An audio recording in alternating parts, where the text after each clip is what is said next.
the show rolls on.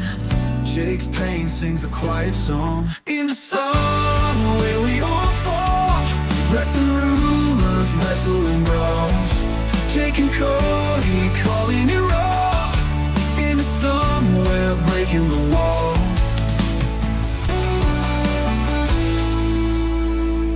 Eclipse, a suplex, dreams and chair shot screams. Fans in the chat throwing wild extremes. Jake's got crutches but his spirit won't bow. Cody laughs, Jake wipes his brow.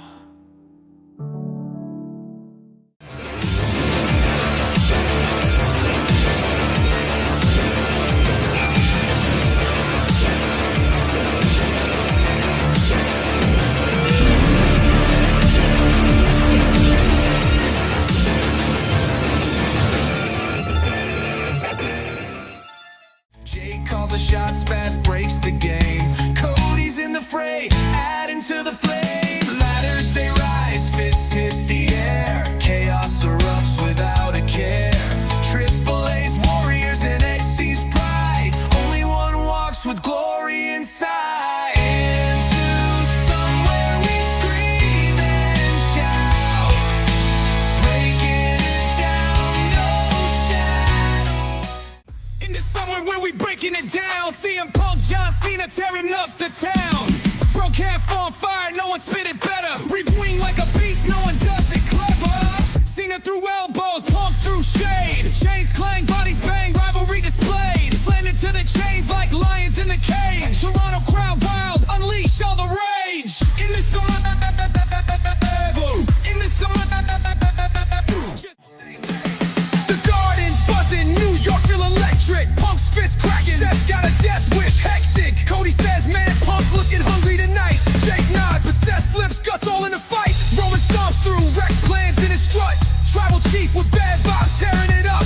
MSG crowd, stunned faces in the stand. Cody shakes his head, this again, damn man. Y'all believe in Joe Hendry's name, fighting through the fire in the wrestling game. Party's a pipe bomb, Uso stands tall. Who's gonna break? Who's gonna fall? The ropes scream, the mat shakes in this arena. No room for fakes. Drew's Claymore, Cody's resolve. Conflicts deepen, mysteries to solve. Every move, every blow. Jake and Cody, they let it show. Into somewhere, the chaos flows. Jake and Cody, the story grows. Live review, the ring explodes. Saturday night, the truth exposed.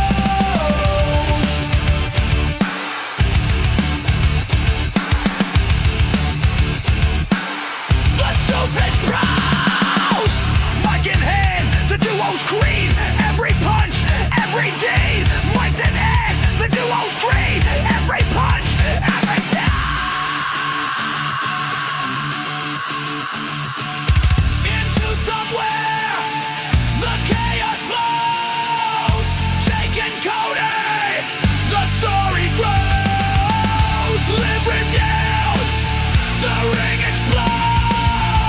Saturday night, the truth exposed.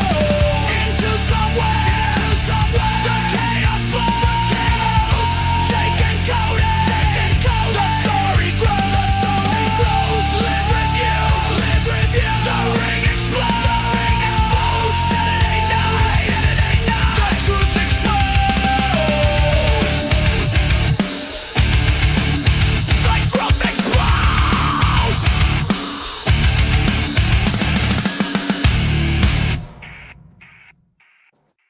No one does it. Crossroads.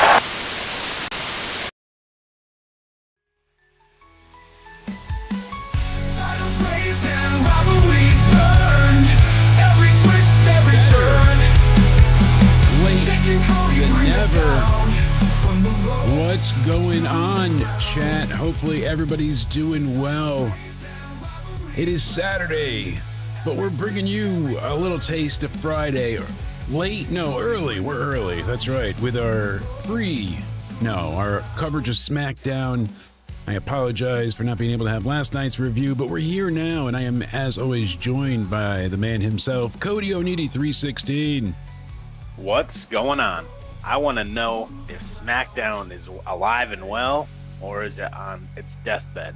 I know, I'm curious as well. We'll find out. We'll see. We got some other things.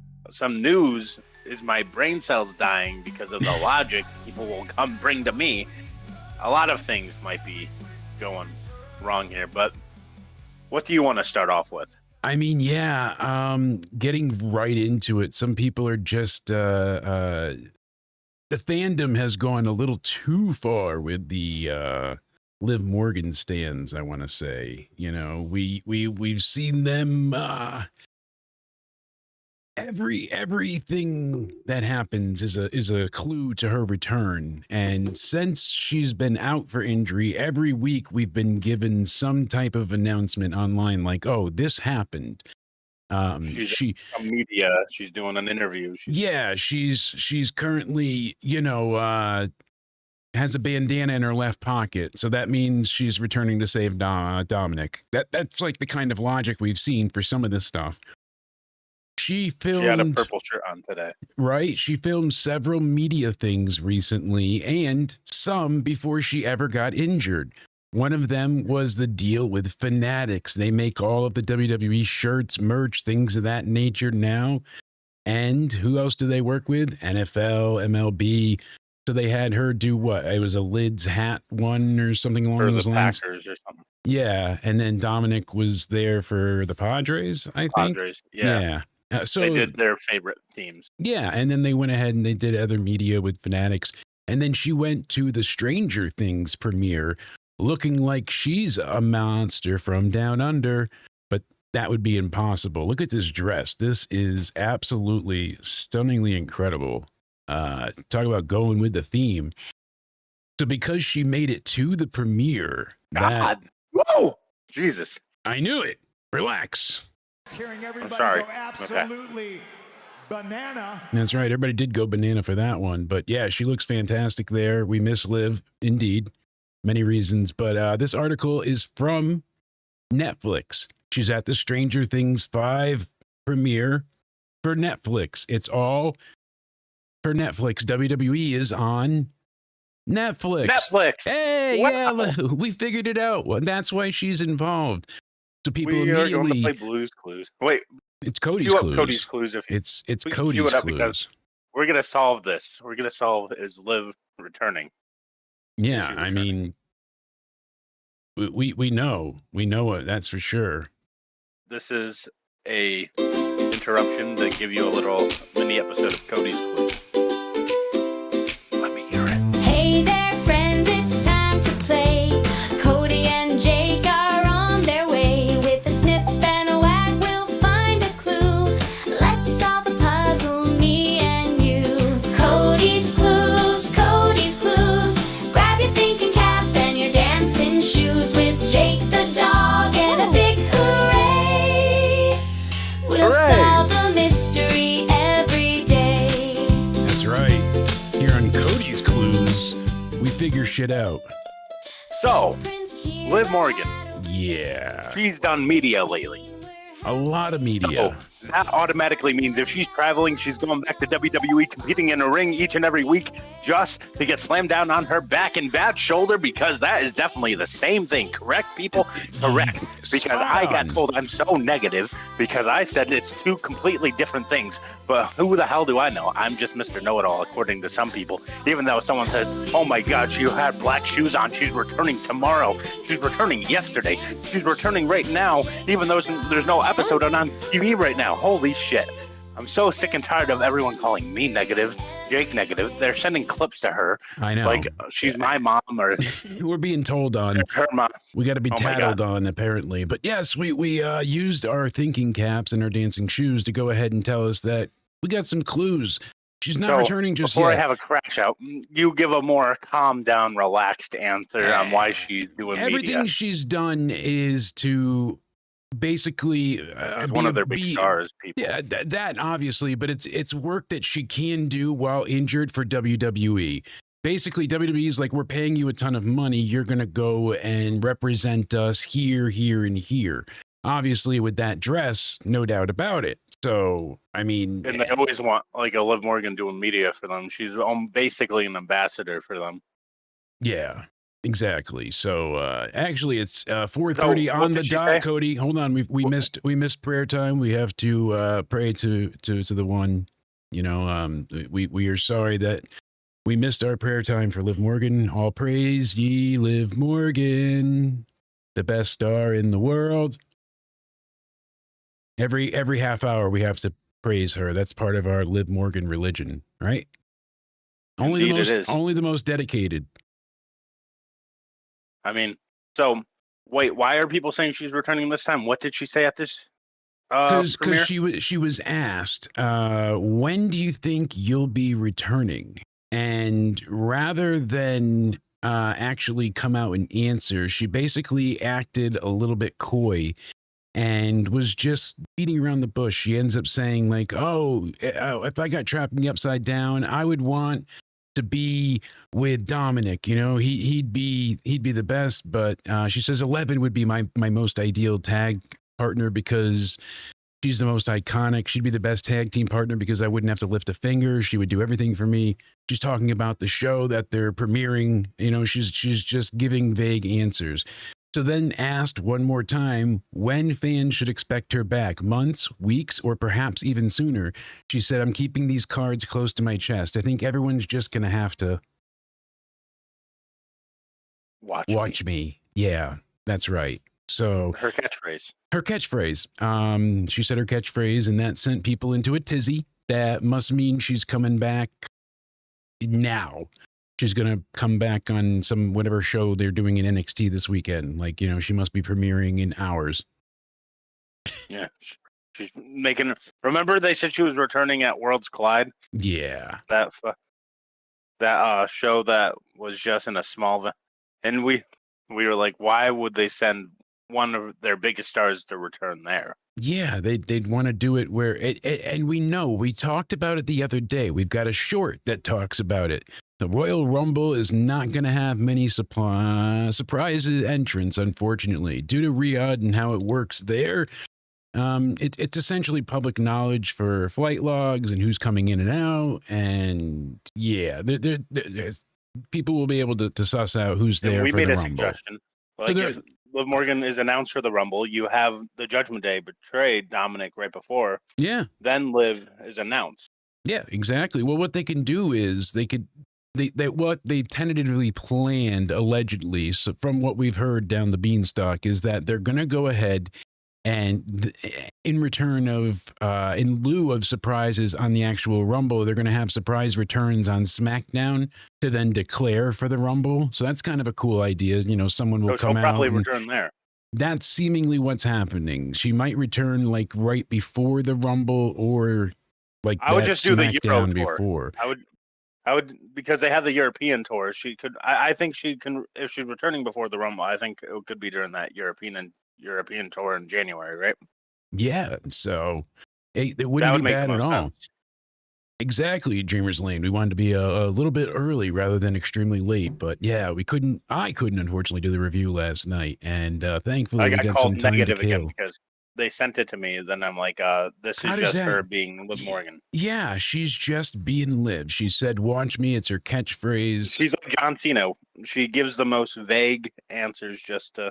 I'm glad I got you to see the light on the Liv Morgan stuff. Next, I'll work on Stephanie Vacourt being champion, well deserved. We had a hell of a discussion the other night on Spaz's State of Wrestling, so make sure you go ahead and check out his channel in the description box down below, as well as Liz on Twitch, myself, Cody, everybody's description box down below. Stephanie. I don't want it to be that. I don't.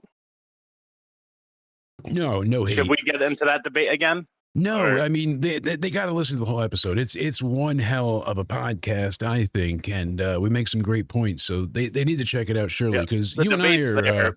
We've said what we said, and there's nothing really to add on. So here's another little bit of news that I don't know if you heard the update on, but remember the Crypto Zoo lawsuit that Logan Paul was dealing with? So he launched NFT-based game way back 2021, where users could basically buy, sell, and trade digital animals and hybrids of those animals. The game never worked. It wasn't really a game. They pulled the rug on investors, allegedly. Well, he's free and clear of the lawsuit. Apparently, a prior judge in the case said that the plaintiffs in the suit against Paul failed to present evidential material that directly linked Paul to the losses suffered. Ooh.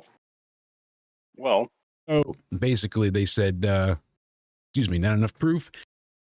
That's on their part to prove. It should be on their behalf. So you know that he did, but it's like you can't exactly prove it. So that's crazy. yeah, he's in the free and clear.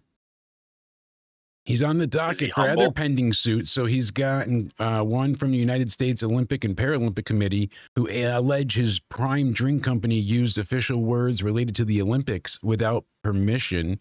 And then the company is also being looked at for the contents of its drinks, including the high use of caffeine and use of dangerous chemical substances known as PFAS or forever chemicals present within the Prime bottles.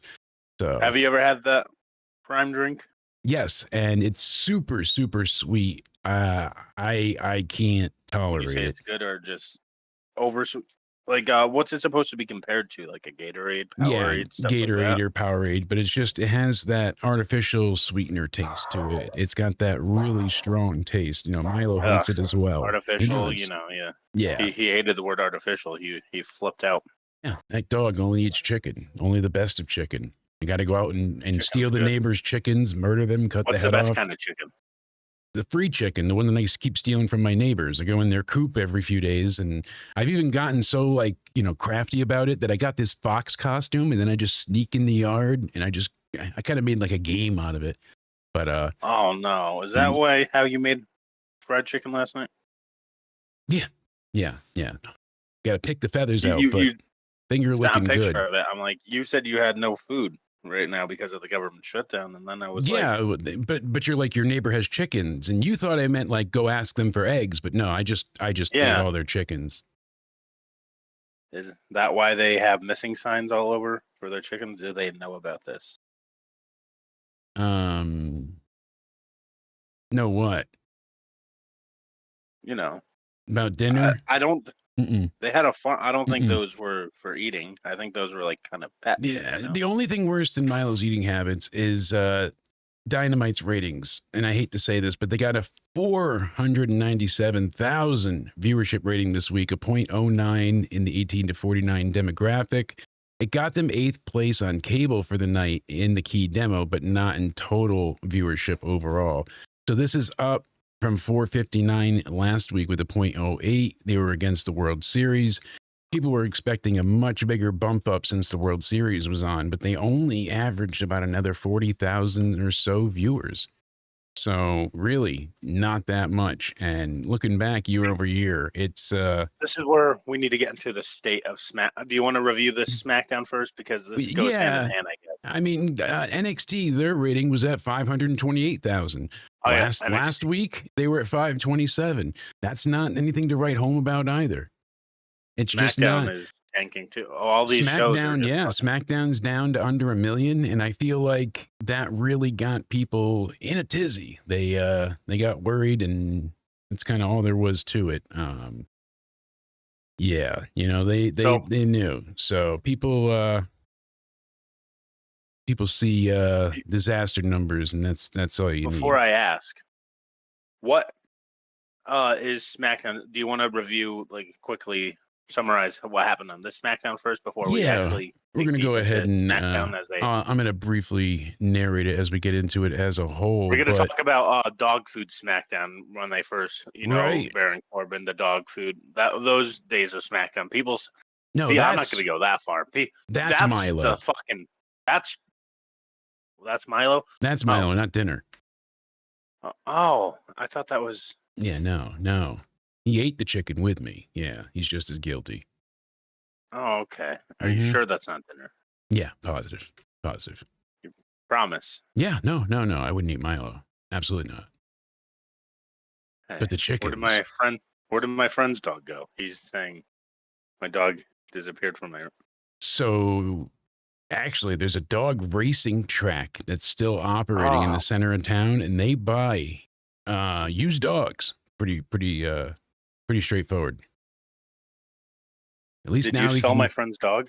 no, but at least now he can go down there and bet on his own dog. Like that gives him an incentive to try and win.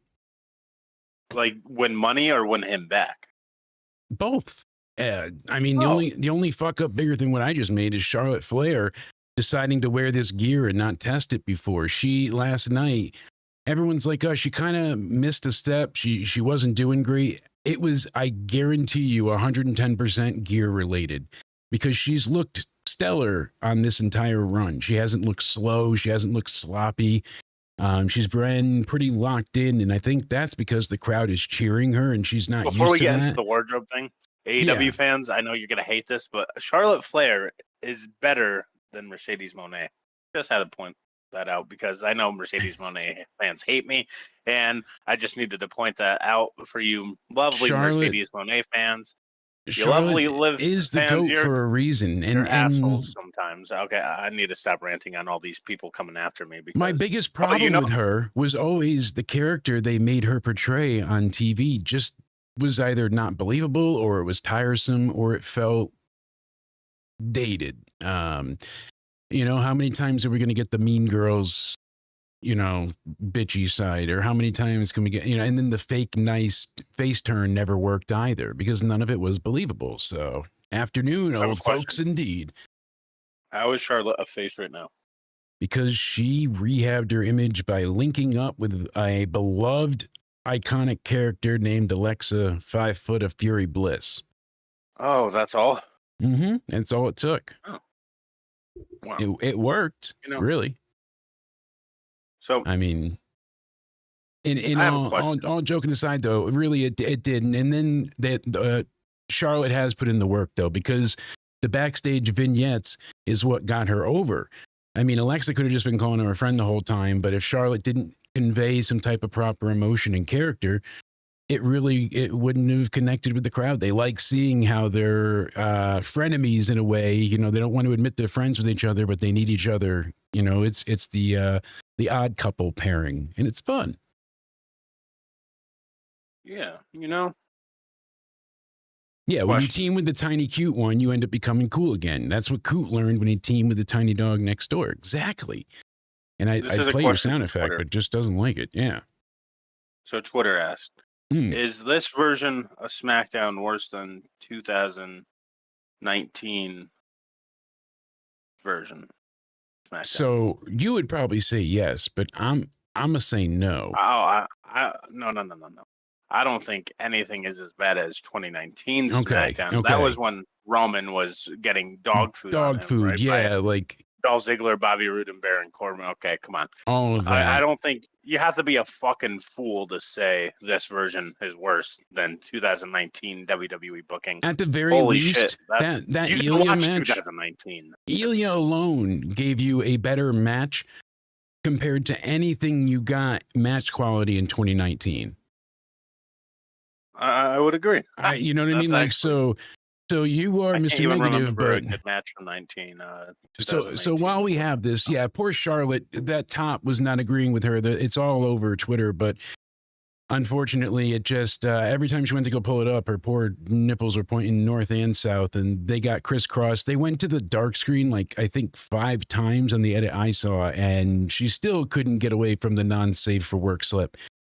So sorry, it's hold on. unfortunate, but someone wants to talk to you. uh-oh.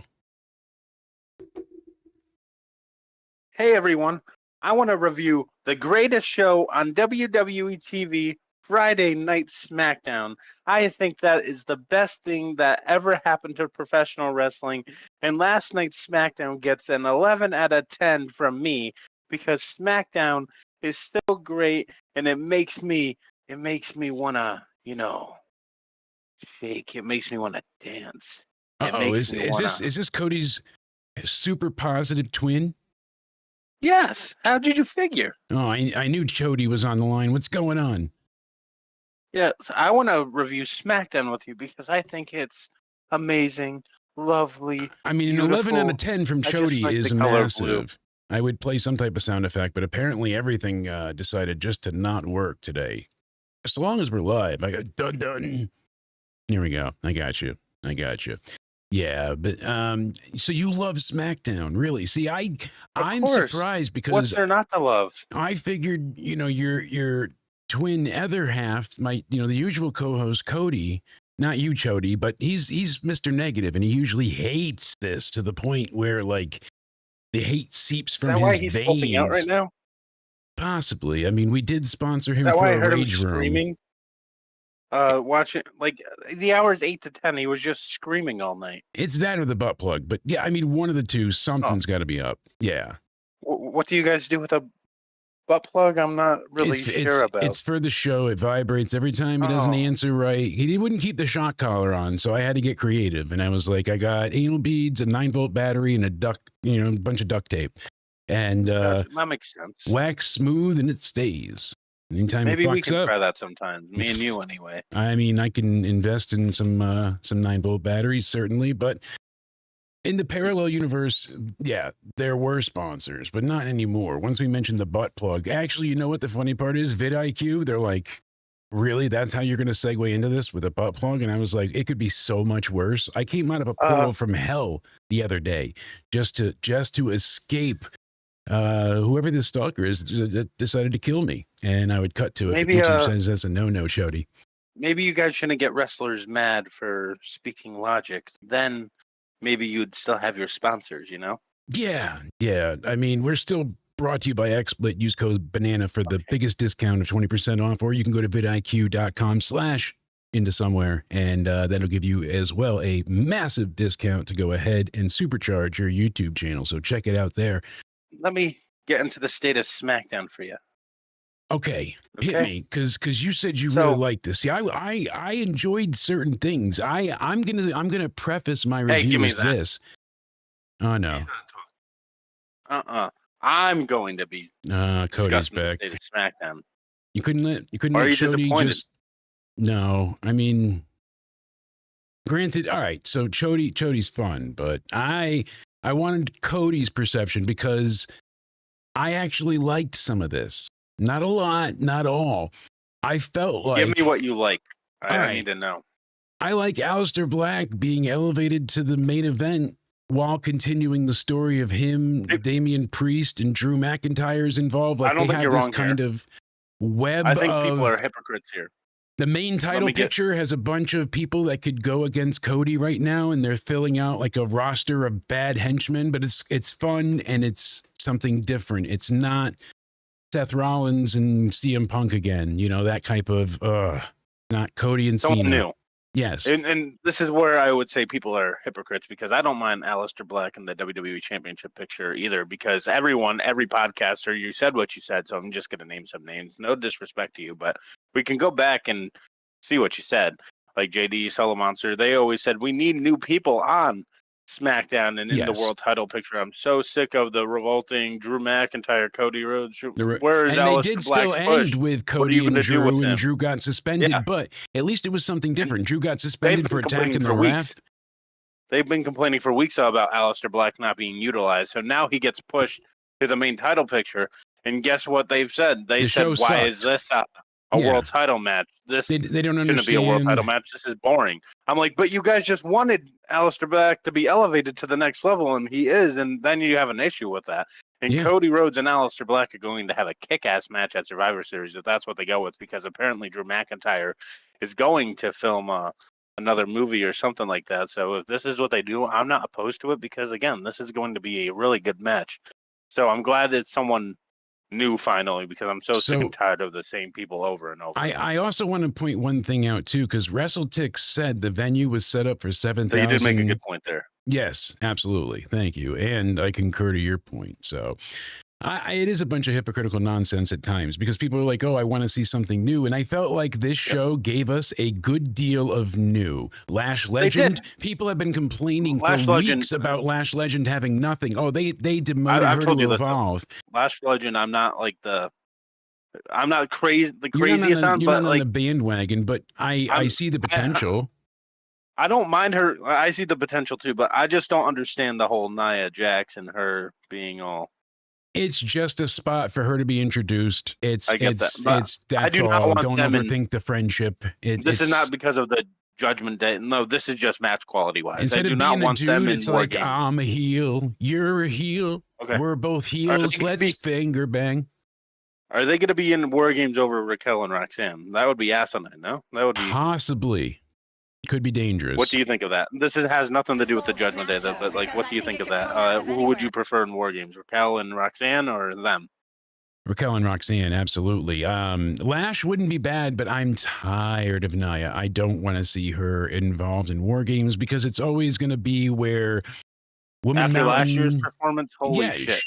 she was terrible with the chair. Milo hated it too. I mean, So it's Nia Jax, the female Miz, where they use her as like a pedestal to get someone. yeah, she's definitely a gatekeeper. Because You that's know, how when they people either use come male back and talent with the Miz. debut, or yeah, they strictly have her going ahead and being brought back that way. So anytime somebody has to be either returned and re-debuted, or debuted, or come up from NXT, Woman Mountain, you got to get through. You gotta overcome the Nia Jax. And people say, I see some people on Twitter say Lash Legend sucks. I wouldn't even go that far. I do see the potential in her, but right now you got to give me something to care about, because right now I don't care. But I did ask for something new, so I'm not going to complain that you gave me something new. But hopefully this actually works What out. else did I like? Ilya Dragunov, he's going to kill somebody eventually, but that's his job. He likes to be the maestro of pain, and he's going to entertain you with pain. Like his little mic work beforehand, he speaks very eloquently. I like how unique his accent is. Like he's got a ton of potential, but he's not finding the right verbiage to get the crowd in sync yet, and they don't know what he's going to say it with him yet. So there's that gap. So he's either really got to get the audience behind him, or he's got to lay out a phrase that he wants to use over and over to get the audience with him in that regard, because it could be something good. He's a good speaker. It's just not. Judgment Jobbers. Do not disrespect Dominic's name like that ever again. I think he was meant Raquel and Oh, right. Roxanne. Oh, that was okay. I think I thought it mean, was for everyone. no, I mean I wouldn't. Roxanne is great. So is Raquel. Raquel could be very great Raquel, at times. She improved ever since Kevin Nash said, Do what did he more say about big woman things? Act like your height, basically. And ever since then, it's night and day with her in-ring performance. Mm-hmm. Night and day. You're gay night and day.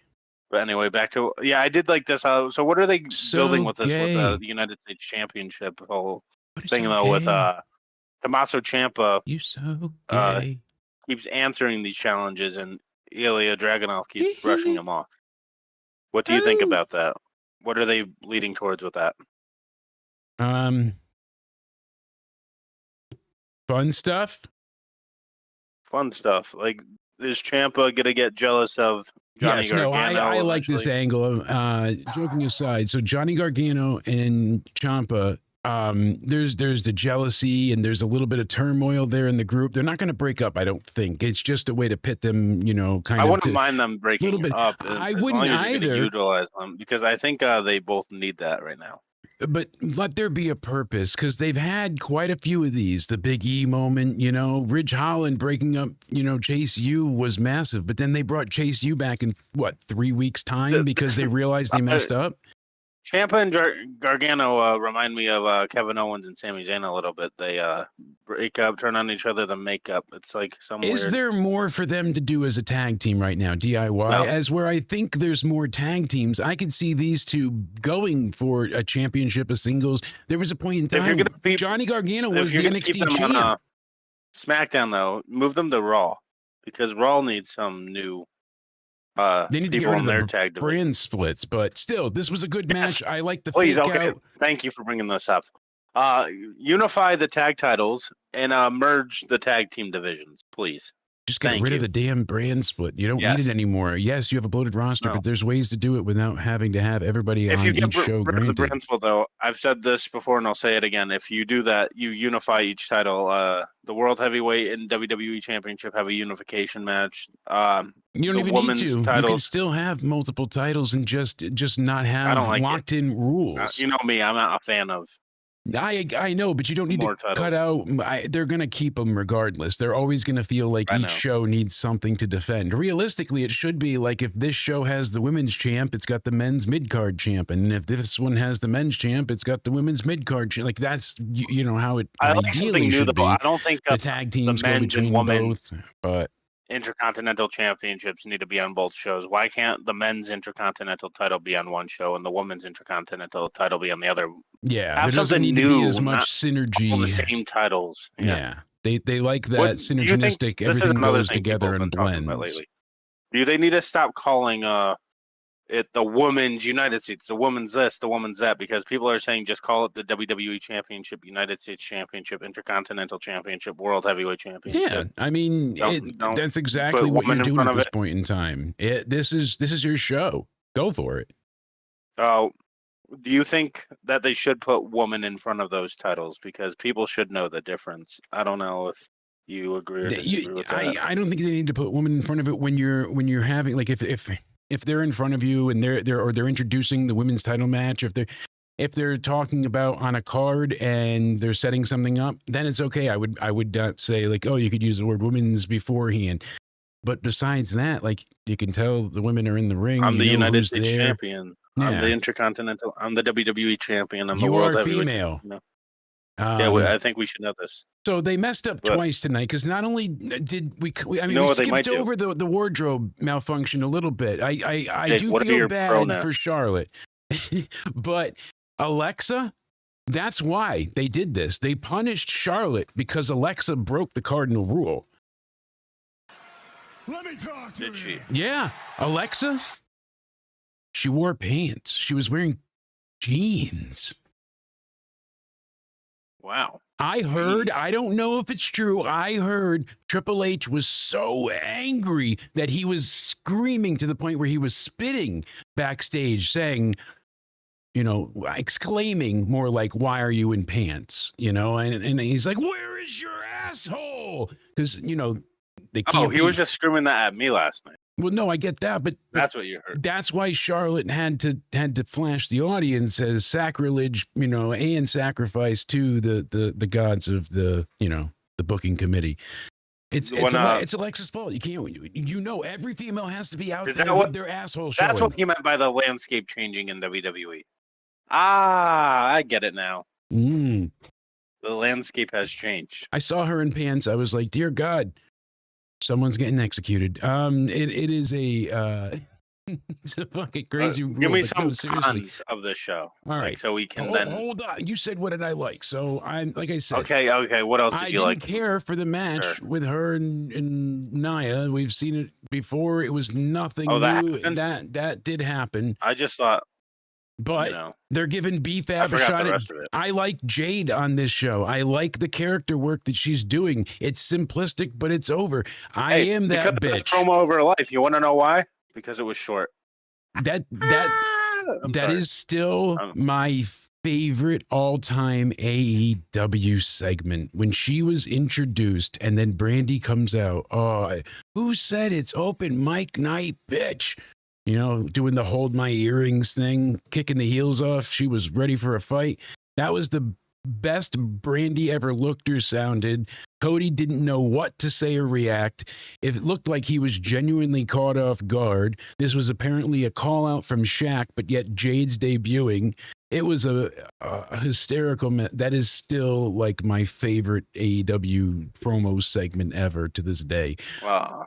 So I didn't care for the match, but I liked the interaction that they had before the match where Charlotte's coming out and her and Jade are fighting. And, you know, because Charlotte kind of forgot she was a tag team champion there for a minute. And she's like, oh, I'm the former champ, Charlotte. And they kind of, I wish then Jade had hit Alexa from behind with the belt and ran off. I think that would have been better service. I But think did so you too, see? but she- Did you see what happened to these two later? because they got beat down by a debuting Lash Legend. So I thought the match sucked, but Lash Legend getting a chance like this is big. She got a promo later on to introduce herself, but because Alexa and Charlotte were beat up, they're in the trainer's room. Did you see this? Oh, was it the Asuka thing? Yes, Dr. Asuka then checks on them by failing to blow the mist in both of their eyes or even near their face. She kind of like squirts it out a little bit, and both of them have to react like they've been hit with the most, intense macing of their lives. It was like so bad it was funny though, because how I wish I could show it. Was like Alexa Bliss was just kicking her legs up and down. Like, I was watching it this afternoon. I was howling in laughter. I was like, I went back and rewatched that segment. I did too. That was hilarious. Like how over the top they were about it when it like Dr. Asuka, and she's got the makeup, all of it was let's see if we can find it here, because I've got to at least show. I know I got a few stills of it going behind us, but that was really like just creme de la creme of the moment. Dr. Asuka there. This is the Kabuki Doctors. I mean, we can show this because this is from their view after SmackDown. Thankfully, that should be all right. But you can see here Dr. Asuka in the house. But they are dressed, and you see them here. They're in the trainer's room, and then all of a sudden, Asuka comes in, and they do the unveiling, and everyone's like, "Oh my God, this is ridiculous!" And then she proceeds to just dribble out the mist. See, it doesn't come out like a mist; it comes out like an actual just spit Charlotte take. has to put her face right to her lips. Like, yes. come on. So she spits the entirety of it in Charlotte's face and then has to act Look like there's some Charlotte left for Alexa to get some there. So Charlotte's has to like splash it on her own eyes. And then Alexa is now screaming and kicking like a kid that doesn't want to get the flu shot in the office. And these two are acting like they just found a lollipop that isn't opened yet. I don't know. Okay, good. This was. I don't know. I don't know. I don't know. But who paged Dr. You know those things that are bad where it's funny and good? It's so bad it's good. I mean, Charlotte had to lean into the mist. She was like practically splashing it in her own eyes as she just did this one, I wish, just vertical spit take of all of this liquid in her face. Well, so I couldn't hate that. Oh, man. Okay, I'll give that to you. Maybe I was a little harsh on because I can understand that the hate for SmackDown. Honestly, I mean, I don't know, because I asked Baz earlier. You're making great points and you're changing my mind though. Because Aleister Black, because who am I to complain about Aleister Black getting an opportunity? Now we asked, what did I say last week? We need people new, and then we got Aleister Black, we get Lash Legend. Then they gave B-Fab a chance. We've got matches coming up next week. So we've got Jade Cargill and B-Fab in a non-title match. Jade Cargill versus B-Fab? Yes. We have Jey Uso and The Miz in the Last Time Is Now tournament. And then LA Knight is taking on a mystery opponent. Uso versus The Miz. Jade Cargill versus B-Fab. This might be the worst. Now this is where I'm going to get my hate in. So B-Fab, they're trying to... a bad in-ring SmackDown. They are either going to murder B-Fab or they're going to start giving her a little bit of a chance, which was one of the news reports. What I would do with Jade Cargill is you have her squash everyone she faces. That's how you. She says she is that bitch, and she cut a good promo backstage with B-Fab. And Miz versus Jey Uso. Come on. I hate that has to be a thing. So we're going to get to that. Actually, we'll just get into it. So really quick, this Cena tournament makes no sense. They said 4 from Raw, 4 from SmackDown, but then the way they're doing the picks, and I thought LA Knight was on Raw now, so why is SmackDown it seems picking like a SmackDown him? versus Raw kind of thing, because it's SmackDown guy versus Raw guy. Yeah, everyone's a right? Sheamus Shinsuke, that's SmackDown versus Raw. Yeah. Rusev Damian Priest, SmackDown versus Raw. Jay, Miz, SmackDown. So it where are seems they like a including SmackDown people versus that Raw aren't tournament. on SmackDown Raw or even works for this company, as they alluded to? Someone's going to. This is obviously one of the people that don't work here, right? LA Knight is facing.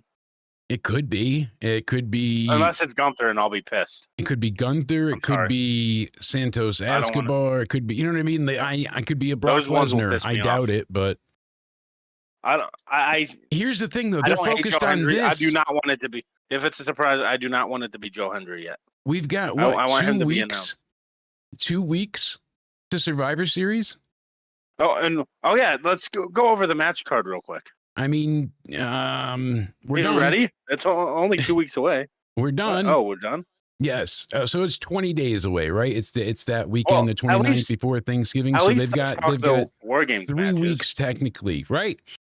But Two, you've got 2.5. Thanksgiving in there, and that SmackDown leading into it. No, so you've got 2 SmackDowns because they're gonna be part of the War Games. So and they've got 3 episodes of Raw.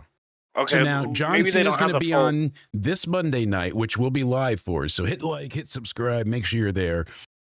Tentatively, unless we don't have internet. And then the 17th, Cena will be there as well. So 2 big nights. I'm not going should to be big MSG Raw, attendance. by the way, because No? my friend chose Full Gear. He really chose Full Gear over Cena's Final Raw. Really? Yeah. I just think the card for Full Gear is just. They said Raw's too mid. I'm like, but this is Cena's Final Raw. They're gonna How make do you- something big out of it. I feel like for his final. I thought, anyways. I mean, you never know for sure, but right now for Full Gear, we've got Hangman and Samoa Joe, Chris Statlander and Mercedes Moné. They're probably going to add a stipulation to Hangman and Joe. We got Bro Dildo against FTR, Brodito, Brody King and Bandito. Okay. Yeah, you know Bro Dildo. And then FTR. And then we got Kyle Fletcher taking on Mark Briscoe for the TNT title. And Briscoe must join the Don Callis family if he loses. So big match there, right? Another person to join. Then we have a new belt. Aren't you excited? We talked about it on Into Somewhere Weekly, so you guys can check that out. We went over the national This belt championship. is a continuation of other belts that they fucking have that they don't fucking use. So now Alright, you I'm can. done. It has to be Now defended you're gonna piss me internationally, off. but they're calling it the national title, which follows the lineage Don't of they the have an international title? I can't which keep- is there's a Well, they Continental or had whatever. no, because before that they had But the the all unified- national title, and then they went to, but they had Japan with it, and then it was like the Pan American, and then they went to international, and then it was United States title because of MJF, and boy. Jey Uso should not be in the Cena tournament. I understand the Miz, but Uso is not a rival of Cena's. So they had Miz the needs to casino be in it. gauntlet match there, and then Kenny Omega, Jack Perry, Luchasaurus taking on the Young Bucks and Josh Alexander in a trios match for. Come on, you know it. Tell me. $1 million. Oh, great. Right. Wow. You know something, though? Come on. Fuck that. I'm done. Now you pissed me off. Back to SmackDown because that just pissed me off just reading that match card. $1 million. Horrendous. Who's going to be LA Knight's opponent? That's clearly it's going to be $1 million. Joe Hendry. I don't know if I want it to be Joe Hendry. And I don't mind him in the turn. I don't know if people said meme wrestlers. somebody shouldn't said be in Joe the tournament. Henry as well, and I forget who said it. It wasn't Michael Cole. But I don't remember if it was on SmackDown or but I'm like, it could have been. I don't think it was NXT. God damn it, I don't remember now. But somebody said Henry, and I'm like, well, if you say it wrong, he's not going to appear. Yeah, So I'll call it. Yeah. I'll say Joe Henry then. Joe Henry, right? No, Joe I Hendry. don't- Do you want it to be Joe Henry? Amen. Yeah, I think that would be fun. I would love to see Would him that actually be get good the for a match. surprise, or should he be announced?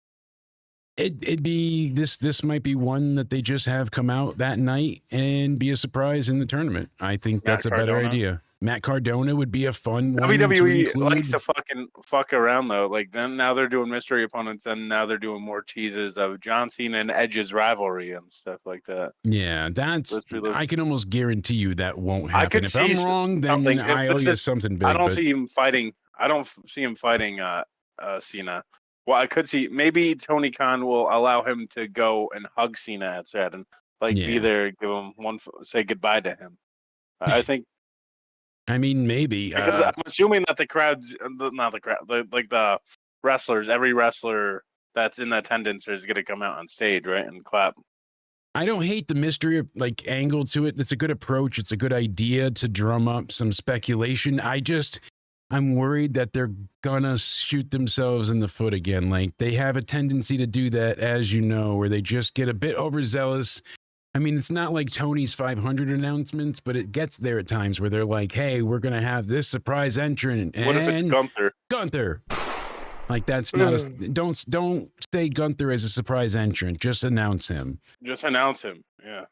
He's not going to get like a big cheer because he's back. People are going to boo. He's a heel. Like, sure, you might like to see him in matches, but I don't know. I don't see a big ovation for his kind of return to happen.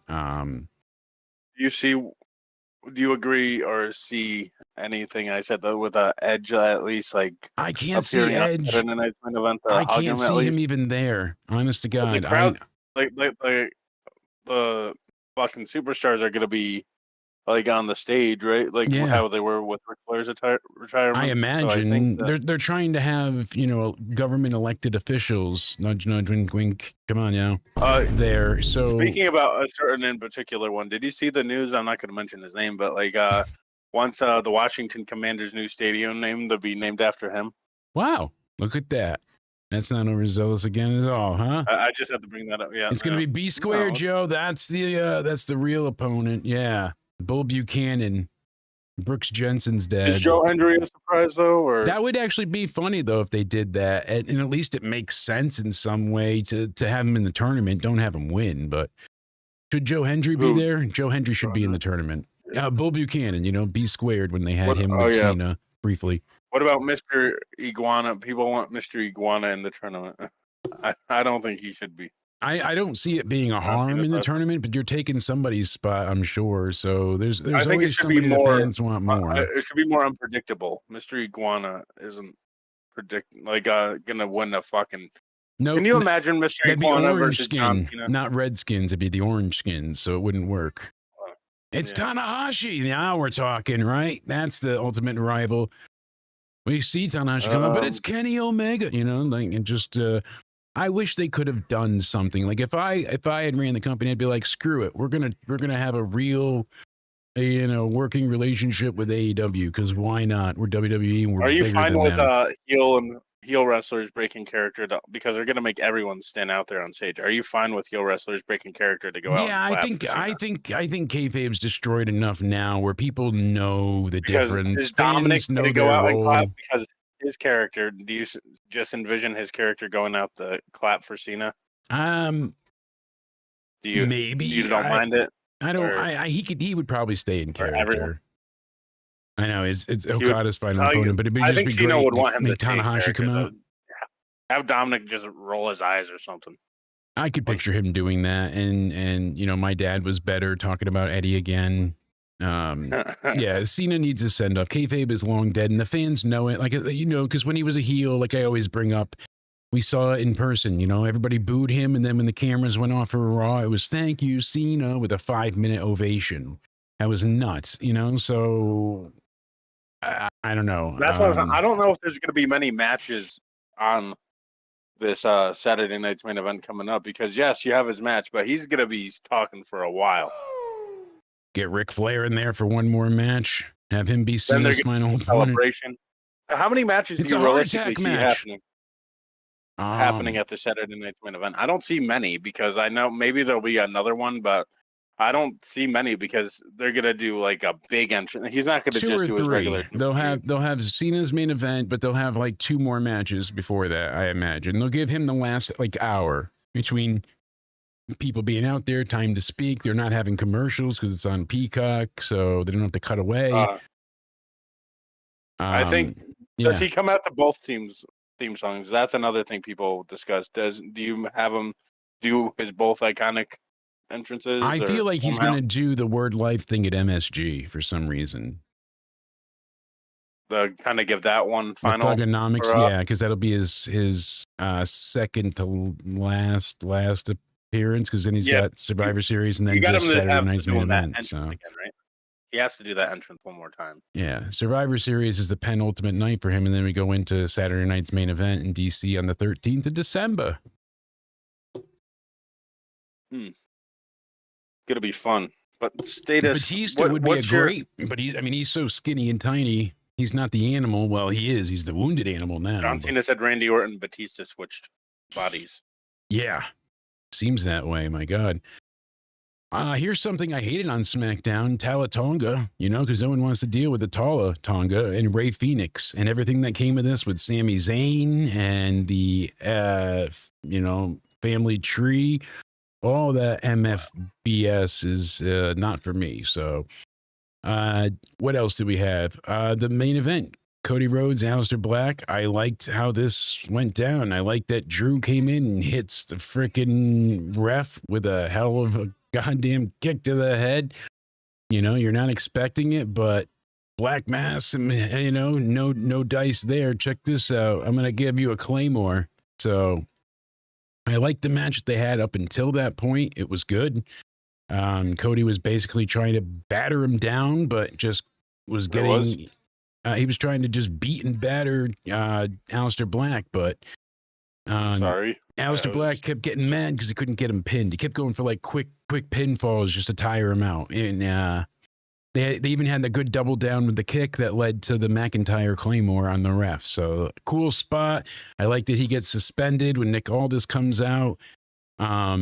You got all these things going on around Cody in the main event. I thought that was good. It could have been, I'm sure, much better, but overall, I didn't hate it. So I didn't have to make Cody take a loss. It protects Black because he didn't lose either. And we could definitely see Cody and Drew one more time with a bigger stipulation. And, Ooh.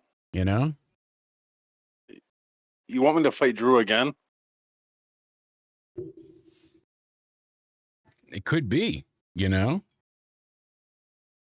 I So- wouldn't hate it. So Drew gets suspended, and Cody's going to come out and say, no, unsuspend him because I'm going to kill him in Hell in a Cell kind of idea. But I they don't wouldn't do think that they'll with say all War that. Games. Now you're making me. But I could picture that being the other match on Saturday night's main event is Cody wrestling Drew one last time for the title and watch Drew win it, right? Let me go ahead. See, it's a good thing I have the ringer off. But since to differentiate the men's and women's titles, all men's championships have the word heavyweight on the belts and announced for all title matches. The WWE Undisputed Heavyweight Championship, the World Heavyweight Championship, the WWE Heavyweight Tag Team Champs, the World Heavyweight Tag, and so on and so forth. So that works out. All the women's championships do not have the word heavyweight on them, and they are announced without saying the word heavyweight. So it would just be the Intercontinental Championship, United States Championship, the undisputed champ. So that makes perfect sense. And then you don't need to differentiate by gender. By George, the most creative man that needs to be in creative, I think he got it, sir. So thank you, Sir Seth. That's goddamn brilliant. And having something like that is genuinely simple, yet effective. And I really like that. Any comment on that idea? Just having the word heavyweight for male and then female just don't use it?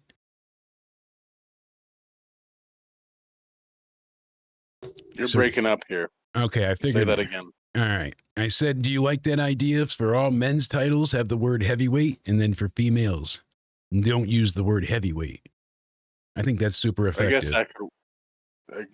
That could work better because I don't know. Like I get people's point on like why do you have to label it women's world title? You should know it's just the world title. Yeah, and this way it I get people's differentiates point on that. between the two, but you don't have to go out of your way to worry about gendering it. And then, because then in some way it does make it seem less than. It does. It's still that you're not on a level playing field because you're always going to have some comment against, women. And a lot of times, for me anyways, the women's wrestling is far superior than the men's. That's been a fact since what, 2015? I really feel like since NXT really took off. Like, I mean, I there was argue stuff all on the the independents, but gimmick matches.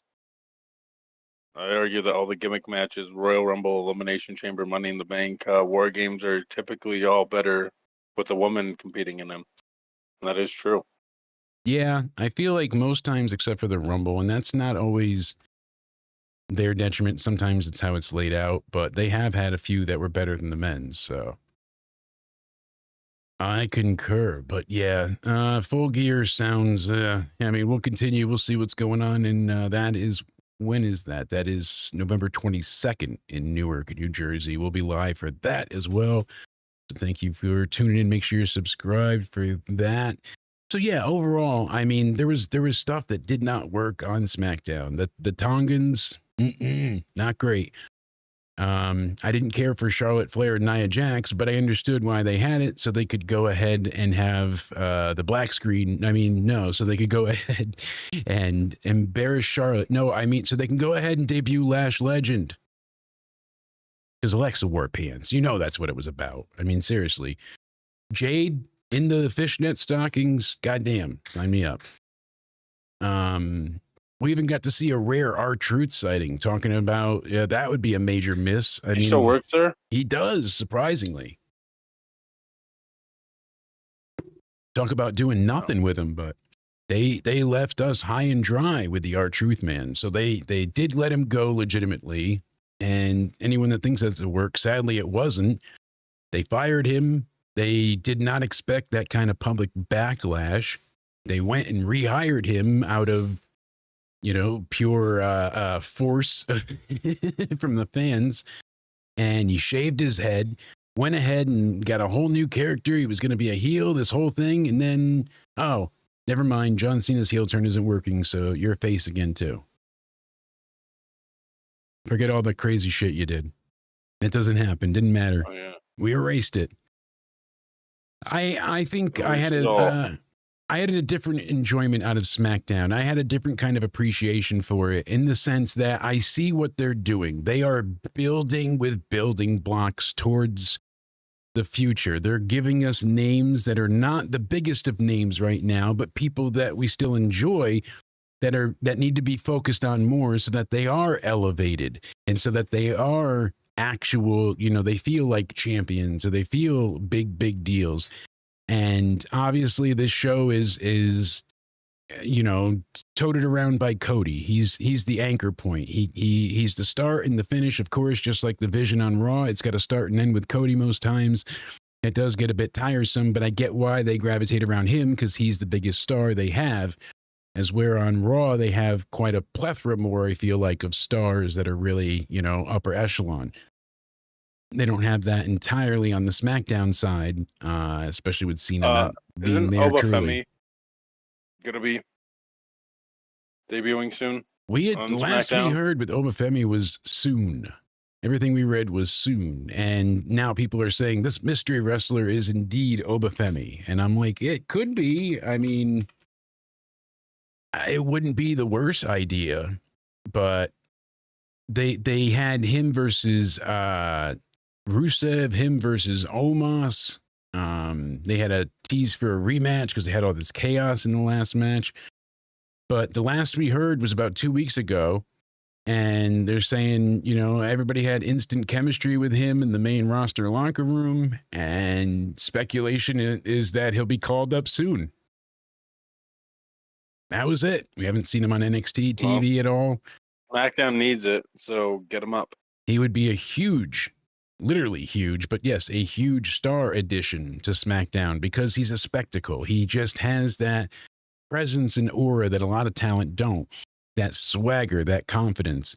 Ilya is a lot of fun to watch, and he's so hard hitting that it worries me at times, but he just came back from neck surgery and he doesn't curtail his style one bit. If anything, he's hitting harder than he was before. The man is a maniac. I like the match with him and Gargano. It was a hard fought, well wrestled match. I appreciate that Tommaso Ciampa's the heel, but he left so that, Candice could be the only support for Johnny. don't have a bunch of interference. You know, she was enough of a distraction, but I like his finisher, the H-bomb, because goddamn, there's no way to fake it. He's just laying that in, huh? That must suck to take. That looks like a abysmal thing to take. They're having, you know, Fraxium go ahead, and I like that they're still together, not broken up. They're teasing DIY in the back about everything, calling him a jackass. You know, we have the whole, you know, play on everything there.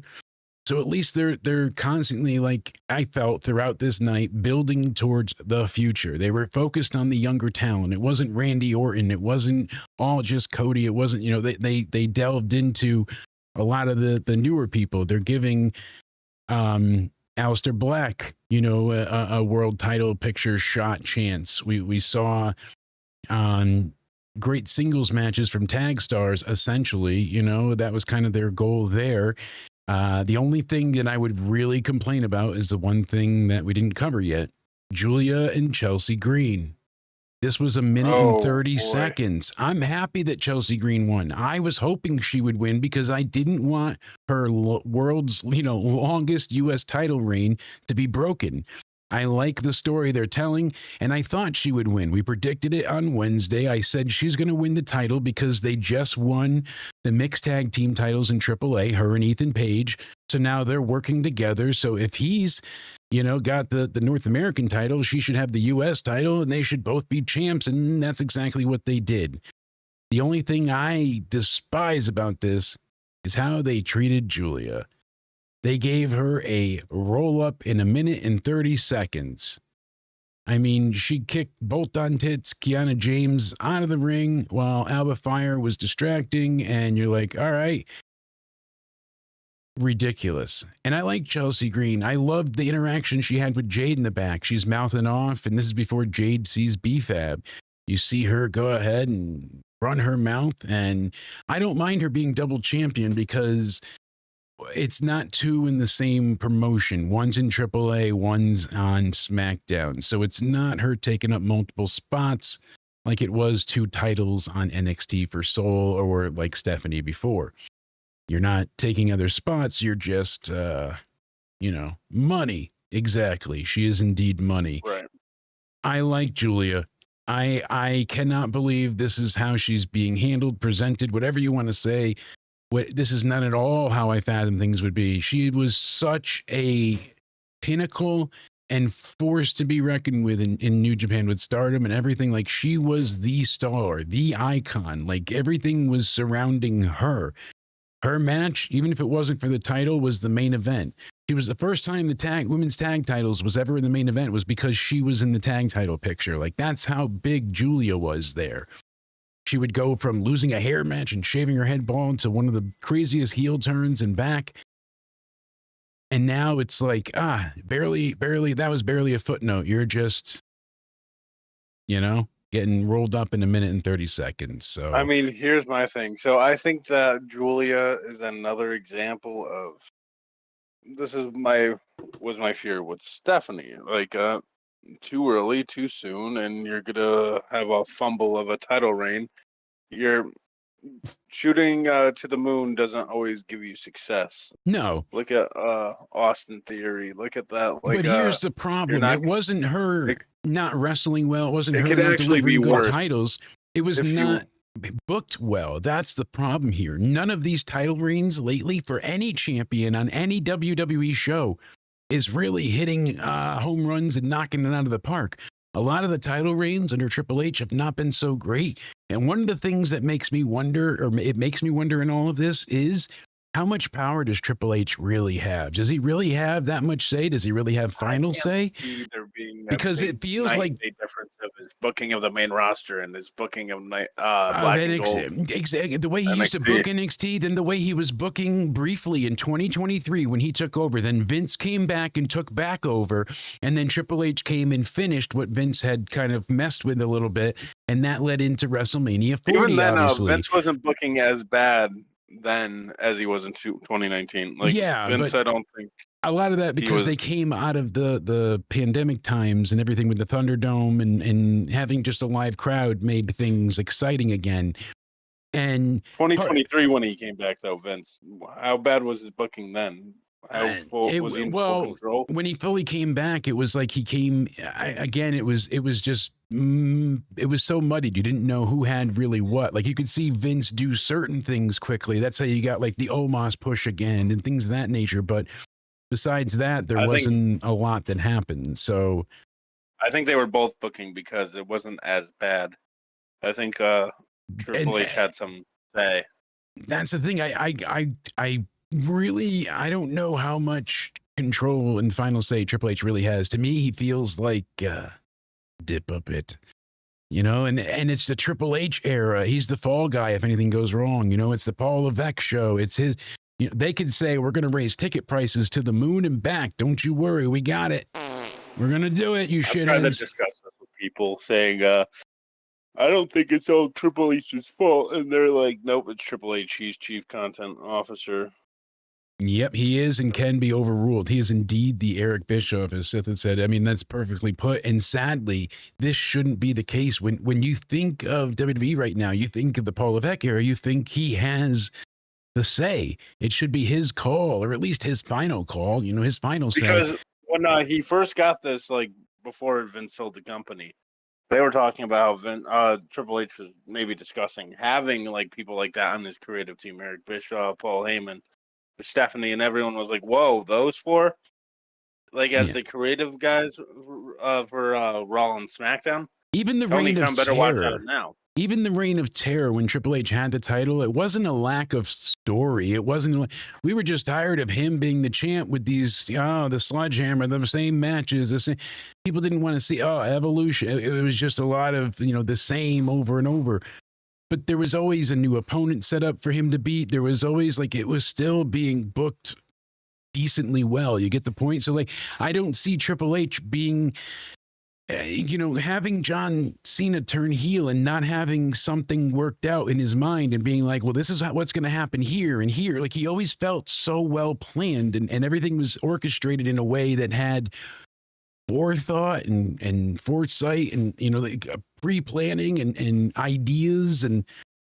But yeah, it doesn't feel like that much anymore. The corporate entity of TKO has their hooks in deep, and I don't think it's going to be long. It may not be this year's Rumble, but it might be next year's WrestleMania that they're going to announce that Saudi owns WWE. It's going to happen quietly and quickly, and because Saudi is buying up everything right now.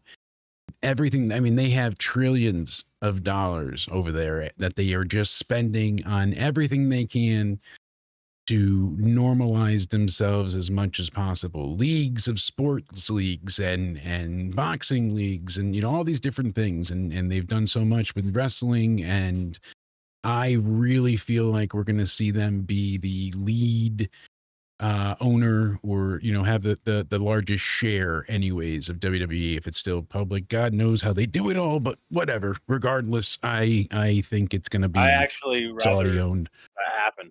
I'm not mad if that. I maybe call me crazy, but Saudi I think you're crazy on that one. As much. We've you rather have TKO? You're not prepared for that one. So how much does Saudi get involved in stuff though? It seems like, Ari Emanuel, Mark Shapiro, Nick Khan, and The Rock himself, Mr. Dwayne, they can all overrule Triple H and everyone knows it, but they don't want to admit it. And that is the truth. When we've seen it, that's how the turn came. No one wanted to boo John Cena in their final year. Yeah, it's a great what if, but it never should have happened. This was a biggest home run, and they didn't give us a true heel. Nothing changed. Cena blamed the fans, but he came out, same music. They just turned the lights off. They made it less colorful, but it wasn't new. It wasn't different. It was just dumbed down. That's why no one cared for most of it. We got hooked in with nostalgia. Oh, he's going to take on Randy. He's going to take on Punk. And then they threw in so much innocuous garbage and bullshit. Yeah, they just wanted his heel run to be all his old rivals, but in reverse. Oh, Randy's got a chance. Oh, here comes R-Truth. Oh, look at this. Oh, now you got to have a tag match with Logan Paul. Things like it just, it was basically, you're going to go encounter your old rivals but Cena's the bad guy during all these. So, somewhere throughout this, there should have been rivals, yes, but a lot of this, he should have been wrestling the stars of tomorrow throughout this year, giving back, giving people like that tournament. There should have been stages to it. Like that should have been the biggest thing for the year. You know, like, oh, we announced in January we're going to have John Cena's final. So all year, people want to have the best win-loss record to get a good spot in the tournament. Something, you know, with something with me.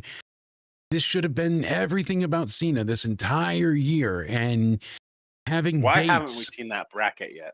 because they know we only have 4 dates left, four appearances, and that's not 4 matches even guaranteed. I don't think he's wrestling at either Raw. So we're gonna get You're gonna be doing Survivor a Series, Survivor Series. some type of match, but is it He's still gonna against either be Dom? in- We've heard or other in War reason. Games. I think Yeah. War Games is a big risk, though. Putting him in there. I don't see Could you Cena in imagine War that? Games. I don't think he's gonna. Could you imagine that he gets hurt in War Games? right before his end of retirement tour? The wrestling gods are fickle mistresses, and they like to give us many of healed blessings. If he does so- wrestle on one more Raw or at Survivor Series, you know WWE management's gonna tell his opponent, "You protect this man at all costs." apparently everybody that's worked with him has had that stress. So, but They've like I all had said, that. this tournament, the way they treated Julia, there's some not so great things on SmackDown. I have no joy, love, or care about the Tongans. The MFTs being led by Solo is what ruins them, because I view him as such a waste of space, such a joke. He has lost more than Jinder ever did. And Jinder, I couldn't stand for that reason. This man is beyond the jobber. Like, he can't even get help when he has help and get a win under his belt. Like, he just fucks everything up. What did he do? He took the lay from Roman. That's my Ulafala. He didn't earn it, didn't win it. Roman got beat by Cody, and he's like, look what I found on the ground. I'm the tribal chief. Then we went to Raw on Netflix. He lost it quickly. And then he somehow ended up with the U.S. title because his group saved his ass again. And then he still lost it immediately. He can't do anything on his own. He gets his ass My beat brain- every time. Isn't operating, but did we discuss? Yeah, please remind me. Did we discuss about TKO wanting to get rid of Vince McMahon created PLEs? No, not yet. And I mean, that's part of the thing that we're getting to too. I mean, they want to get rid of, what does that entail? I mean, is Don't that get rid of all of them? Elimination Chamber or Rumble. Don't do that. So does that mean that they're only going to have, the mainstays, the Rumble, the Mania, Summer? Are they going to get rid of those as well? I mean, Oh my God! Imagine that. Because they said they want WrestlePalooza to be their main stage. see, from what I said, it says they want to come up with new names, and they want to be able to trademark I think things that's what on their WrestlePalooza is own. for. I think they Yeah. might actually get rid of WrestleMania and make WrestlePalooza because Yes. if you read before, they want WrestlePalooza to be one of their big names. They said 2025 saw a clash in Paris and WrestlePalooza, 2 new additions to the WWE calendar that were not used under Vince McMahon's ruling. According to TKO president Mark Shapiro, I want to raise ticket prices, as well as making these decisions that have been made under a conscious effort to move on from some of Vince McMahon's PLE marketing, revealing, and advertising. So, in an interview with the Main Event, Andrew Margin, he said they're open to new ideas. They're ready to take on a new shot, new risk, a new opportunity. Let's talk about launching a new event. Right now, a lot of our PLEs were created by Vince. We need to get in the business of taking that torch and moving past that. So they said they want Nick Khan and Triple H created, more WrestlePaloozas. They said that was the launch event for our ESPN deal. It did incredibly well, even though it only got a C- rating and people mocked it. And next year, it's going to Triple turn H and into Nick a Khan super franchise. Created WrestlePalooza. They created it. So here's the real Are you reason. fucking kidding me? This fucking company doesn't know what they're fucking talking about Oh, at all. no. Yes, they do. Listen, here's the real reason right here. You don't even really need to read between the lines because he's saying the quiet part out loud.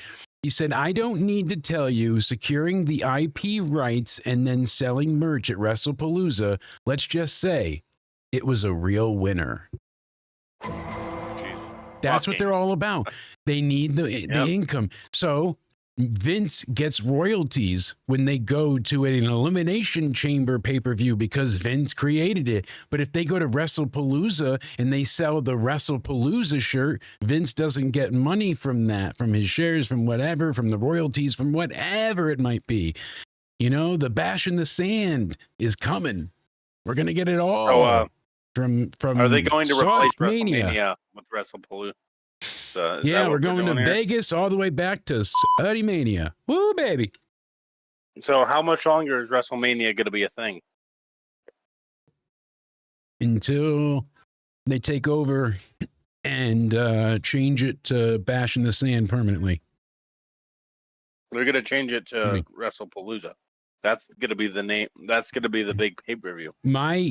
From what I had heard originally, WrestlePalooza, they want that to replace SummerSlam. You know, Palooza, party of the summer. That's why they tried to do it. Oh, you got to be fucking kidding me. I don't doubt it. Cody, I don't doubt it for a second. With everything we've seen with TKO, how the ticket pricing, the hike, they were trying to say, there was tweets going around last night saying, oh, there was like 40% of the audience missing last night. And the thing was, they had it set up for 7,100 whatever, and they sold all of the tickets. I don't think people realize that they don't always open up the entire arena for shows. So if you see parts tapered off and taped off, it wasn't always intended to, you know, so they were sold out for the amount they were set up and wanted to sell for. Maybe it's not a sellout of the entire arena, but I don't think that claim is valid. It's not. Company. It's not the same where they used to have the entire arena open and then you saw it tarped off because they couldn't sell it. We need to call out WWE like we call out AEW. Oh, we really do. Absolutely. That's what we're always here doing. That's why WWE business-wise TKO side, but is a more greedy, shitty company than Tony Khan is, because Tony Khan at least sells tickets for fans. Like Tony has his own issues, obviously, but the problem there is that Tony just I think his is more books what he wants to see. Tony books what he wants because it's his company, and anybody else be damned. And I think that's kind of the issue at times. I don't think either company is better than the other business-wise.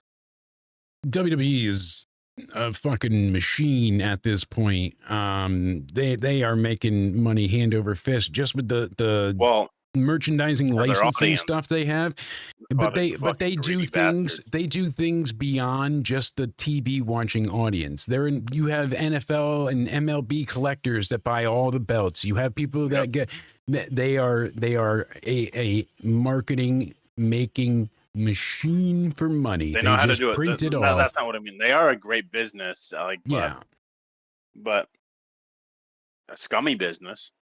I don't see people, traveling to Saudi to go to Mania. I don't. A lot of people have either spoken out against the country or they've said something that'll get them in trouble, or they just don't believe the practice or feel comfortable. Like, who was there? Undertaker, Stephanie Vaquer.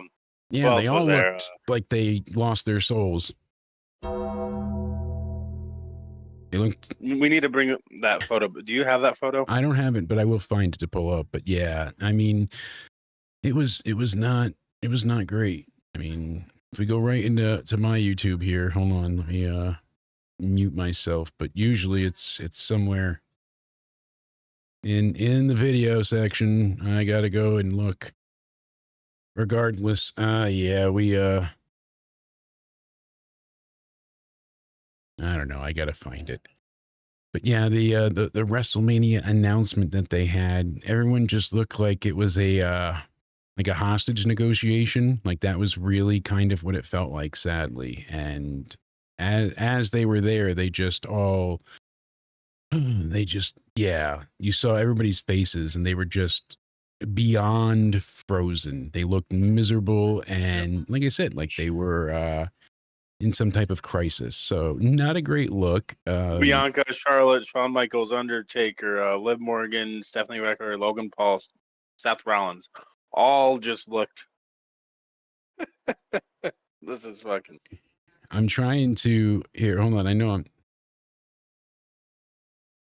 don't think I'll get in trouble for playing myself, right? Very interesting lineup of people, and then on top of the lineup, we've got going on here. It's also that you see it there. They just I'll blow it up really quick. There's They 9 look of them, miserable. right? Speaking about lineups, or is there 8 of them?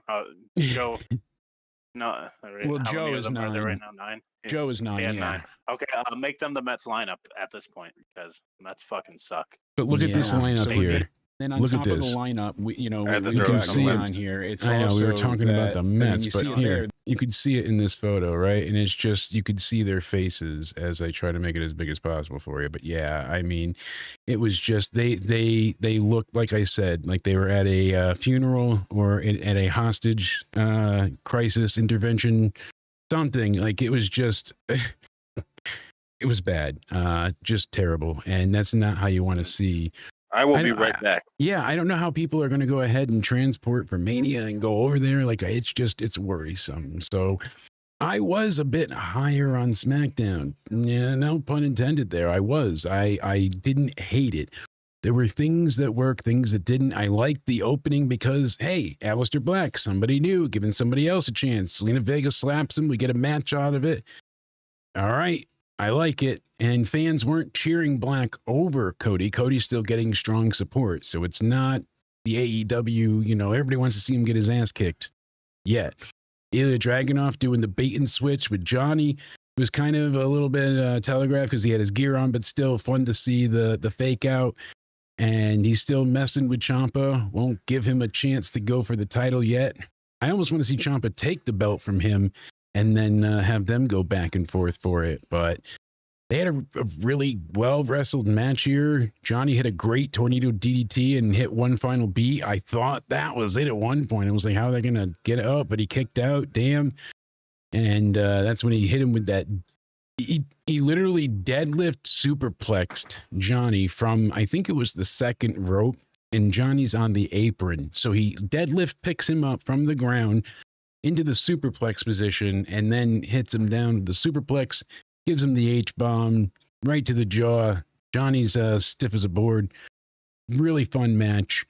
And I like, to see what we're going to get more with the challenge. We'll see who comes out next time.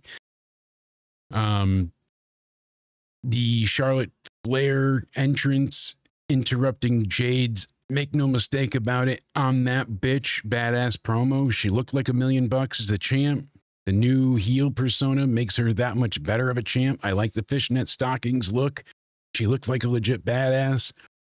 I want to see how it goes. Give her a chance to be champ. If she has promos that end up falling to the wayside and the matches are terrible, then we'll see. But for right now, I want to see where this goes. I feel like the interaction she had backstage later on with everybody, including Chelsea Green, was humorous, but she did a good job delivering it as a serious, trying to be threatening character. And everyone's like, you don't need to be so nasty. And she's like, I do, because no one, fucking feared me before. They need to now. I'm that girl. So I like the attitude change. It fits. Chelsea winning is good because her having the title with Ethan Page makes sense. They're equal champs. They're also doing the mixed tag titles in AAA. She's a double champ. Now she gets to keep the longest reigning title. Julia should be coming back and they can have an actual program out of this, but it's great character work with her and Paige being together with both of them being champions. I don't mind it one bit. Then we also have, the lackluster, I guess you could say, announcement for the John Cena Last Time Is Now tournament. This, not really a hit. We got The Miz and Jey Uso, and then LA Knight versus... I thought it was going to be, apparently it's going to be a surprise. So we got to wait and see. They want to get people talking. I don't hate them having a mystery character, but I just am worried about over speculation and over promising because now the fans are like, it's Edge.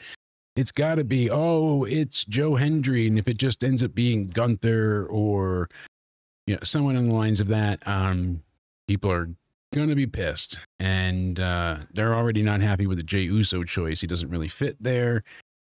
And LA Knight, yeah, it doesn't really either. So, hey, you want to give people a chance, fine. I am back. I just want to know which way they're going with this. Because in one corner, they're like, hey, this tournament is about giving everybody a chance. And then in other times, they're like, hey, I want to go ahead and have this tournament mean something. So it's only the rivals of John Cena. But that's not the case. So what the hell are they doing? It's confusing. Why don't they have a bracket? Julia. Do they not know who's going to be in the tournament still? No, they still haven't announced all the bracket. We don't even know how many like complete participants. I think they said 16, but like behind the scenes, do they even know? 4 from NXT, 4 from Raw, 4 from SmackDown, and 4.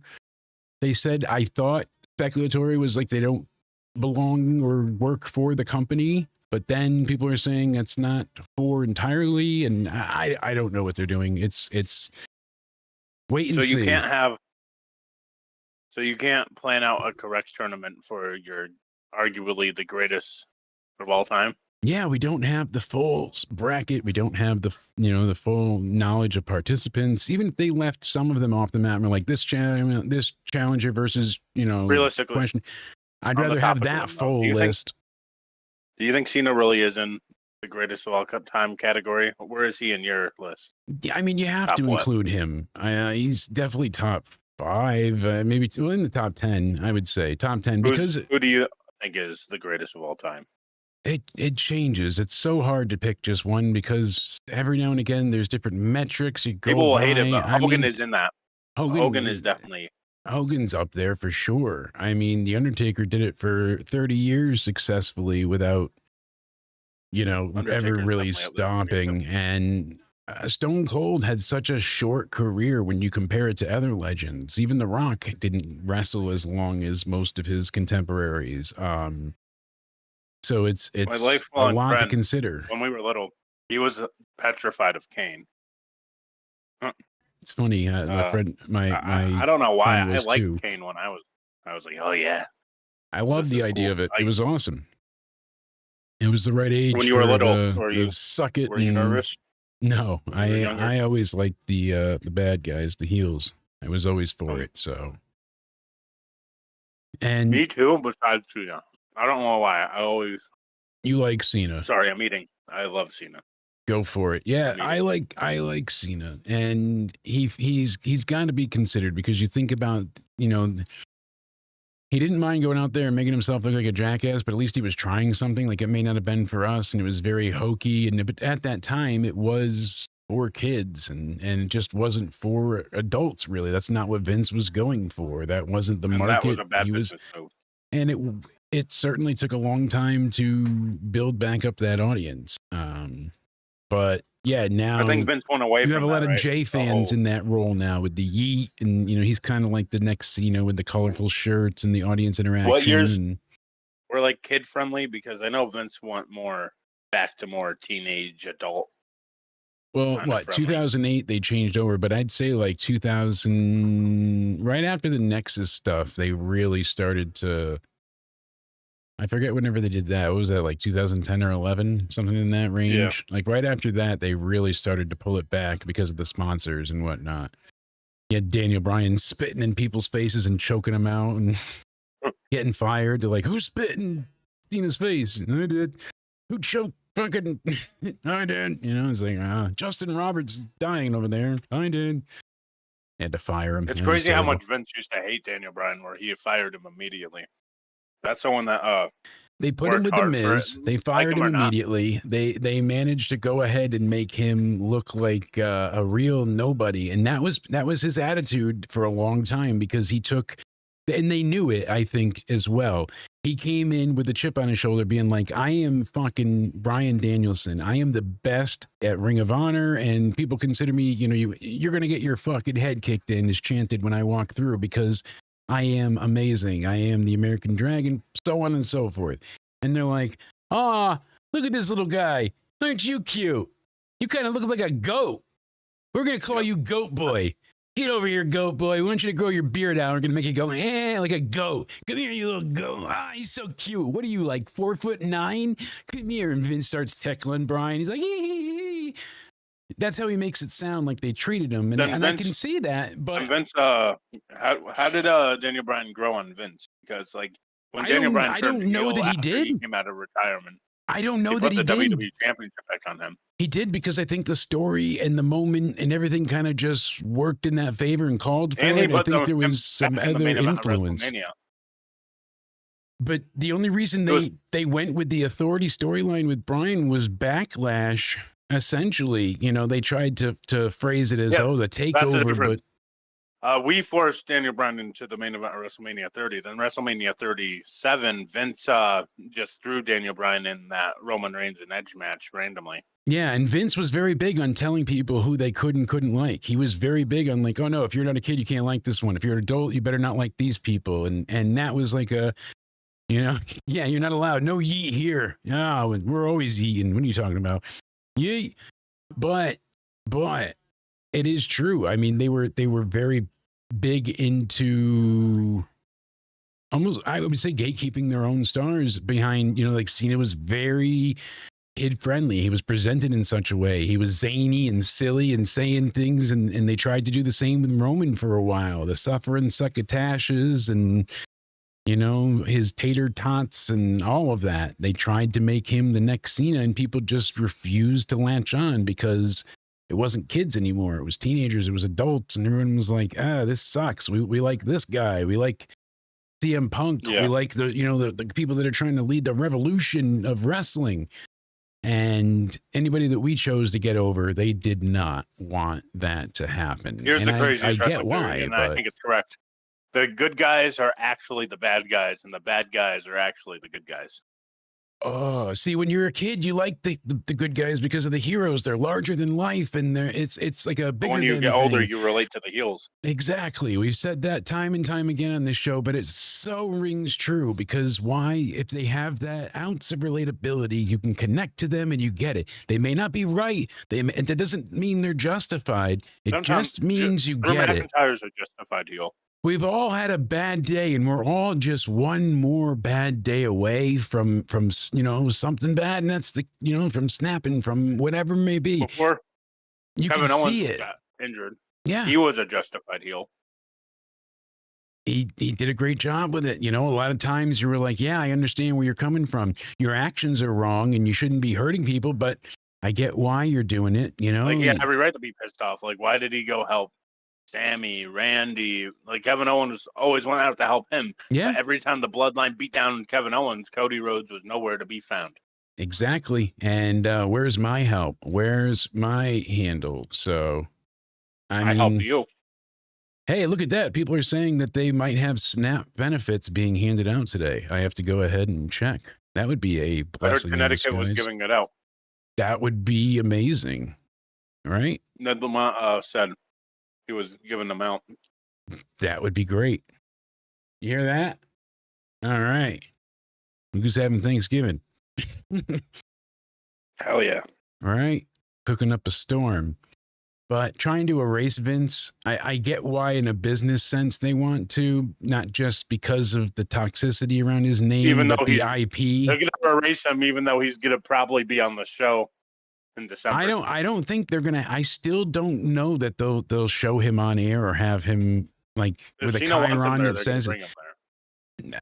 he might be backstage or something. I don't know. I don't know that they'll put Is him he on going to try air. to take over the show again, like Raw after Mania 39? I mean, Lesnar's mentioned in the lawsuit, what, 40 times, and he's back on air. He just wanted a couple piss videos. That's not as bad as videos, Well, but people say Lesnar is grapist.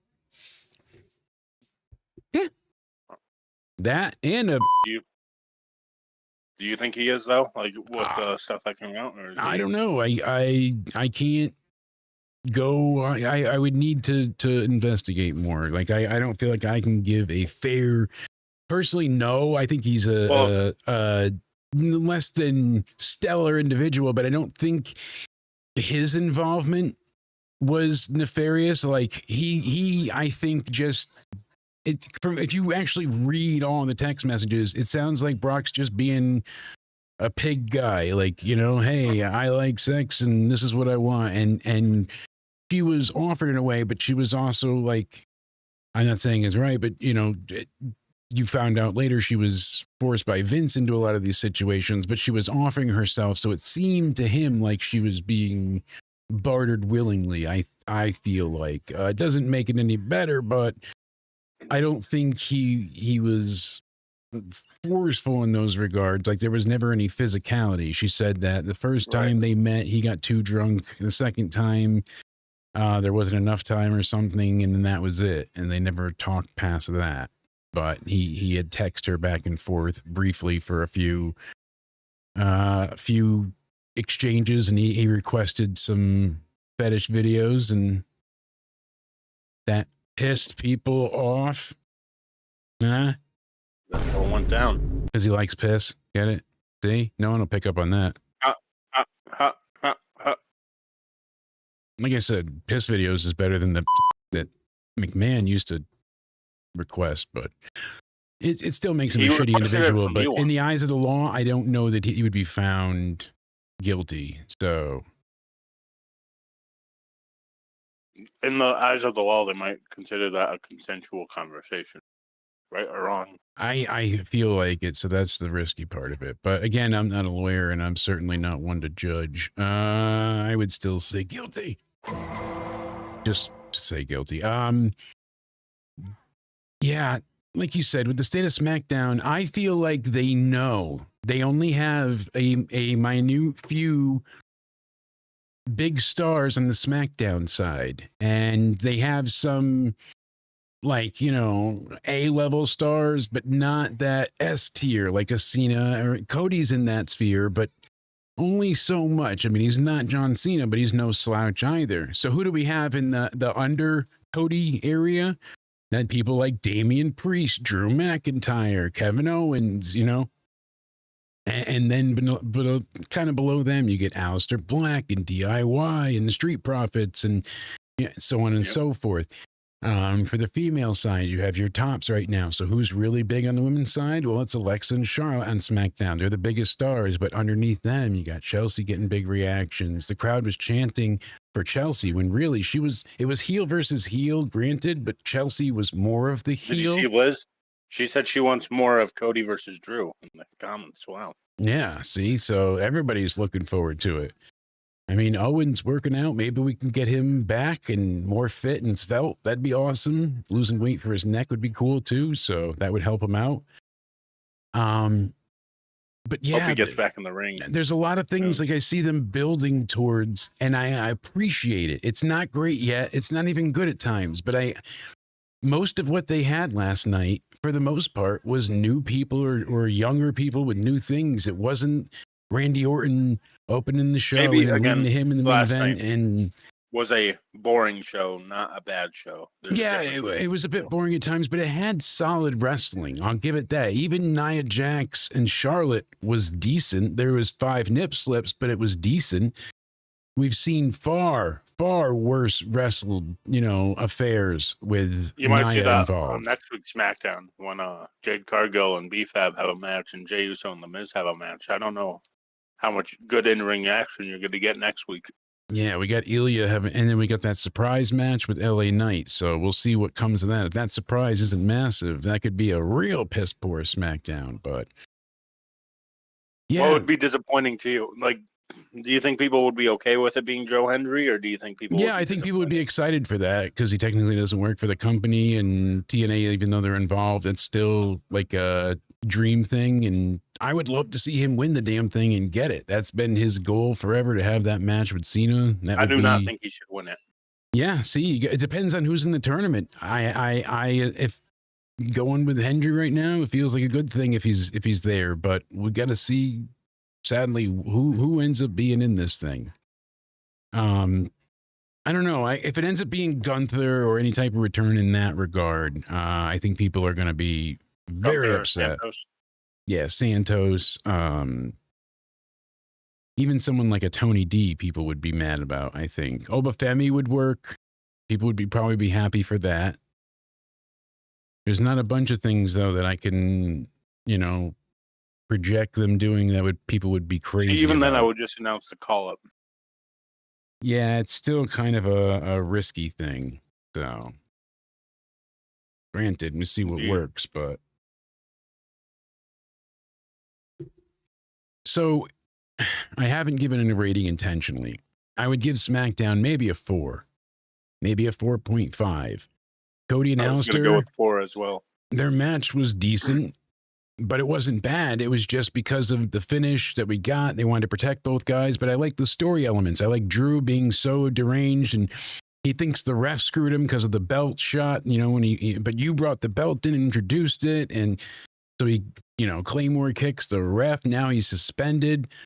I still think Cody's going to say unsuspend him and not want to face him at whenever, but we'll see. Julia and Chelsea, I don't want to talk about it. I'm glad Chelsea won the title, but for them to be cut that short is abysmally insulting. Charlotte and Nia was fun. I like that Nia won because of Lash getting involved. It puts Lash over as effective. B-Fab and Jade's backstage stuff was good. Jade's pre-match promo was good. You know, she looks better than she has before, especially as a heel. Ilya Dragunov's match was the highlight of the evening, of course, for this affair. And the opening wasn't bad at all with Alistair challenging Cody. So it was just, like you said, very safe or very formulaic the way it was laid out. But they're building towards things. See, people want Jeff Hardy, Trick Williams. Like, those are not Well, Mark Henry crazy believes answers. Joe Hendry should beat everyone in John Cena's last time is now tournament and be John Cena's final opponent to retire him, as Hendry is one of the hottest names in wrestling right now. You know who I think should be in the tournament? Not win it, but should be in it. Who? The guy that saved Psycho Stu, the one that they used as the security guard. Get him in there. Don't let him win, but just put him in the tournament. Make him a big name for it, right? Imagine if he won the tournament. See, that's kind of the idea of it. Should be like you already had your say goodbye recap matches where you do all the crazy finishes, and he had that a little bit with Logan, but he did it with AJ Styles. And to go ahead and add more to it, I don't necessarily know it's needed. So him going ahead and having another Legends match, I don't know that it's needed, but him wrestling somebody younger and then having to put them over could be big. I don't know if I think it should be Joe Hendry though. I don't know. It depends. like Is Joe Joe Hendry coming to WWE? Are they going to use him as more than a meme? Are they actually going to let this guy be his full self? Or are they just going to have him appear and clap? That's my worry. I think they're going to use him as a meme. That's my worry about having Hendry win. You know, I don't know. I think his involvement in the tournament is really good. At least get his name on there. But If it's a young guy depends on and who else is in they there. beat Cena, you have to capitalize and shoot them to the moon. You should be. But, I mean, yeah. Maybe Dominic wins the tournament. Maybe that's where they do that match. If he faces Dominic, though, I think it would be Survivor Series like they originally rumored. If that match is changed, so be it. To what? I have no idea. But I think him and Dom, probably a good idea. Let him take the title. Dom could still be AAA champion. And I don't know if I like my referee idea where Rey Mysterio is the special guest referee. Yeah. And then that's another insult to sets up- injury that yeah, Dominic's those two. giving Ray. Yep. Like now Ray has to count Dom as the winner and count his good friend and John Cena as the loser. Yeah. And like you said, just do it on a bigger scale. They did it with AAA, now do it with WWE's title. Yep. Then Dominic's going to be like, now what? I just beat one of your best friends. What are you going to do now? Yeah. I mean, it's certainly a way to bridge them to face each other. We saw the 619, coming from Ray last time, and they had a good back and forth. So there's I think still Cena wanted to interest face there. Tom because did you see how much Cena's brought him up in interviews? He's mentioned him a ton. He's mentioned a lot of people. So Dom's always one that he's spoken truth to truth to air for. Gunther's going to beat Cena. We're all going to be pissed. He's going to get the IC belt off of Dom and give it to Gunther, and that's what's going to happen. They're giving Gunther the legend killer gimmick. He fucking retired Goldberg. He's gonna Retire Cena. retire Cena. Yeah. Probably retire Styles next year. Mm-hmm. Just let him And keep Orton maybe. putting people if away. He's going to. Yeah. Yeah. Rey Mysterio. We heard all the way back in, I think it was Even though January Dominic should initially. retire Rey Mysterio.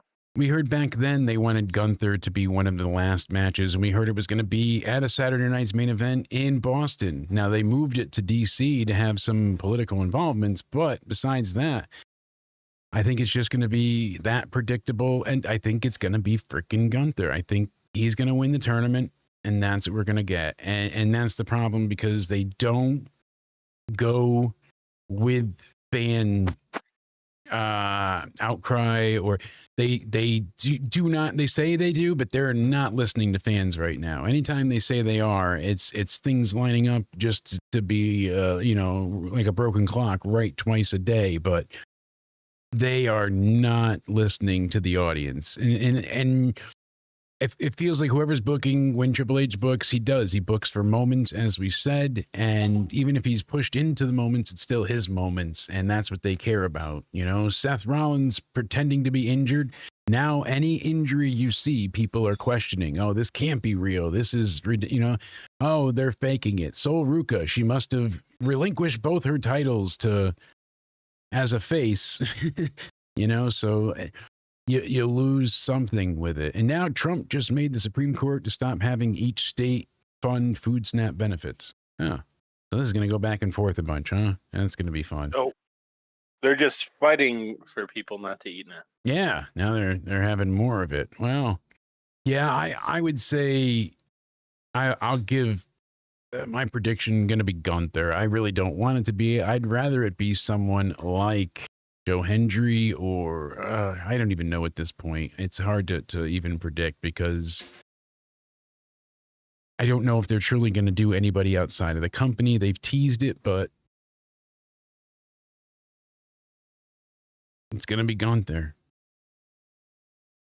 That'll be the most disappointing decision, but so we're obviously they're wrestling some of the tournament now, so we get that coming Monday, and then next week, but John's going to be on this coming Monday. So do they have the tournament over by the time we get to the week after? They're going to have to go through this pretty quick, no? yeah. To get to December? I don't understand why they aren't going to just do brackets. So why do they have to bring out that Royal Rumble tumbler? I don't know. And on top of it, the way that they had this go down, and having John be the, it feels lazy, and it feels so rushed. I don't mind a tournament. I don't mind a tournament, but like you said, at least if they're going to do it at random, essentially, it feels like the They should worst just idea. have a bracket with people laid out already. Then the four mystery. Hey, John, who do you Because, want to face? Okay, well, what's your top 16, and then we'll have a tournament. That seems to lend more Like, credence to being realistic. What's your top 4 from Raw, top 4 from SmackDown, top 4 from NXT, and top 4 of people that don't even work here? Yeah, go off that.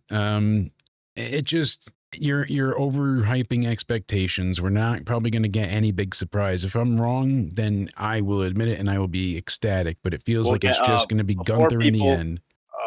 The 4 people that don't work here, I think it's going to be, if that's what they're doing, it's going to be Matt Cardona. Yeah, because of the TNA involvement. Joe Hendry, definitely. Dolph Ziggler, whatever you want to call him. Nick Namath. And I don't know if they would, if he has a match on the main roster, I think they might call him Dolph Ziggler. They could. I don't know. They might go with Namath still, formerly known as. They've done that. And the 4th one, who would the 4th one be that doesn't work there? I'm trying to think. Yeah. I mean, maybe Jeff Hardy. Yeah, Jeff Hardy's a good answer. Jeff Hardy. Yeah. That's a good Jeff rival. Hardy, I agree with Liz for that one. I think that's Jeff actually Hardy, a really good idea. Jeff Hardy is actually smart. So yeah, that will probably end up being the 4. Joe Hendry, Jeff Hardy, Matt Cardona, Nick Namath. Yeah. That sounds fair. That sounds right. I mean, and we would hope we would be wrong, because of course I think everyone wants Edge. I think everybody. But that would give away. That would give away who would win the tournament, though. I feel like that shouldn't be a tournament match, and they could have made that happen. I feel like that could also be another issue. Tony Khan would have to agree to multi matches for Edge, not just the retirement. I think actually Tony Khan would agree to it if WWE asked, but they don't want to ask because they've been so petty towards. You think Tony Khan would let it happen? Maybe. I think he likes wrestling so much that he would allow it. Yeah, you're not wrong. Call me crazy, but I think Tony Khan would actually. I don't know. It would have to be really beneficial for him. So I think that if they could, I don't know, they'd want something. So I don't know what that would be. Like they wouldn't allow Billy Gunn to be used in the DX stuff unless they went ahead and said, you know, current AEW star, and they wouldn't acquiesce. So. And I think that shouldn't be a problem because what's that going to do to you? Right. But WWE is also keeping John around after retirement. He's not going to be wrestling, granted, but they have plans for him. He's going to be pretty much still a bunch of possibilities to use him. He'll be a host for WrestleMania. They're going to have him deliver promos at times. He'll interact with current talent, kind of like what, you know, Mick Foley did for years. Oh, don't wrestle the Hell in a Cell. It's the most dangerous match. It shortened my career. You know, that kind of thing. He's teaching young talent in the Performance Center. He could be a coach there. Like they want him still involved with WWE. So his Legends deal, even though the Legends get paid much less now, they'll go ahead and So Charlotte did react to the. Well, he'll be one of those Legends that get paid. Yeah. More. Charlotte said, "I'm going to start wrestling in robes." I do feel bad for her because that was like you know, level 5 version of nip slip. She had it several times. They were just pinned against her chest at that point, looking straight up. Poor gal. It's always unfortunate, you know, but that's also part of the thing. Like, wear in-ring gear, sports bras. God damn it, you look great, but you don't always need to be showing your asshole like Sol Ruka with all the nipples out. I'm telling you. Yeah, I feel like giving it a 4 overall with SmackDown is in line with the show that they've been giving us. Like I said, there's hope for the future from me because I know they reacted badly internally to getting less than 1 million viewers the week before. So, hey, can't complain. Nipples are nipples. Charlotte's are not. The Tongans MFTs are a bore. They're a real bore. They're hard to sit through. So unfortunately, that hurts Ray Phoenix. But positives, Ilya Dragunov, Jade looks good as a heel. The Kabuki Warriors ambush on the tag champs was fucking ridiculous, but it was hilarious because it was so ridiculous. It's almost a positive with how silly that turned out to be. So I don't hate that. Like I said, though, it gets a 4. That feels right. Feels logical, you know? That seems to make sense. So, anything else you want to add about SmackDown, my good friend, sir? No, not much more. Got to see next week, see where they get going with stuff before I really. Yeah, I mean, start. that's kind of where we're left at this point. Because again, SmackDown's just boring. I'm hopeful for the future, but next week sounds not great. I mean, we've got awful Ilya's Open Challenge, but besides that, Jade and BFAB could be terrible. It could be good, could be terrible. So it's LA Knight and the mystery opponent. Terrible. Mystery opponent could be a huge announcement, or it could be Gunther. So that's 50-50 there. My bet is it's going to be Gunther. I'm saying it. Jey Uso you'll and really Miz. hear it next week. You want to see Jey Uso and Miz fight? That's a match. So they're going to be in Albany, New York in the MVP Arena, obviously getting ready for Cena's MSG show the Monday after. I wouldn't have, especially because he's a heel, I got it, but as a face, it works so much against Cena having those dates because now he can't go back on that. He can't say like, oh, I added more dates. I mean, I guess he could, but really it goes against everything he did for so long. And I know they just reversed the heel I guess change, he could be like, you know what? I freed up my schedule. I'm going to be on every Monday Night Raw until.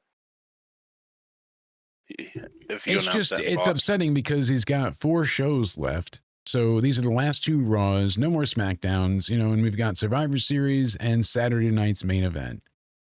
That's it. And so it's a bittersweet pill to swallow. We don't know if we're getting matches at every show. It doesn't seem like it. He'll be there at both Raws. What's he going to do at MSG? Is he going to have a Make-A-Wish type main event that's happening after cameras, are no longer airing live on Netflix, or what? Is it going to be a dark Maybe match whoever thing? he meets, like if there's like a Make-A-Wish child that he meets, at like having, and if he does wrestle, He beats the he shit out of the chooses- kid. I feel you. Yeah, He just let like the kid choose his opponent. That yeah, night. he's like, fuck, can't, no. I wanted him to beat the shit out of the kid. I thought he was going to be like, you can't see cancer. And he just like kicks him in the balls. And the kid's Oh, crying. And everyone's Jesus. like, Cena, no. man. And he's like, oh, and he just F5s him through the ring.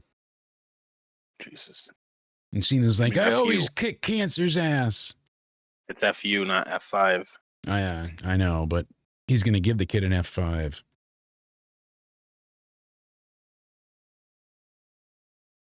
Can you make that wish? I don't think so. You're getting more than you asked for God. then. Speaking of AI, God, it's only gotten crazier. I guess it's out for iOS now. So I do have to go and start playing with the lovely AI effects. I mean, some of these have just been. Did you see that Ridge Holland is actually getting donations from wrestlers because he's not able to work? So in the end, I guess it did pay out for him. He did start a YouTube channel, and Yeah, I did hear about that though. he commented on the Big E accident, saying that, hey, this is some bullshit, and I hate that it ever happened, and I'm really sorry, and I wish it didn't be what happened. And you can tell he genuinely feels terrible.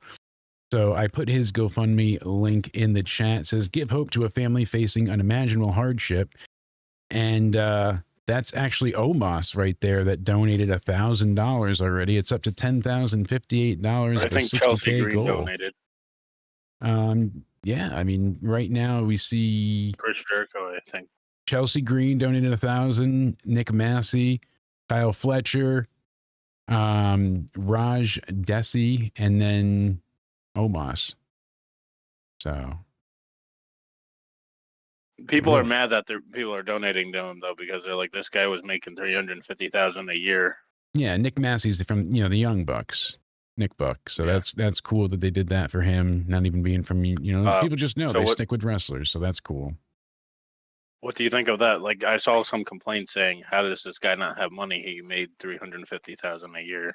Okay, but you have to factor in many, many things. One is it's not just he doesn't have money this month to pay the rent. He's thinking, I can't work for another 6 months. Could any family really survive 6 months of no payment and live off your savings? Even if he saved and pinched every penny, like he's been only getting $100,000 this year, and then you still have to pay for his own travel, his own, all of that stuff that they're responsible People for. do forget that, like, these wrestlers pay for, like, basically their own travel, which shouldn't be the case. They don't pay for airfare, but they have to do all the driving, all the hotel stays, all that stuff is on them. Airfare is covered, right?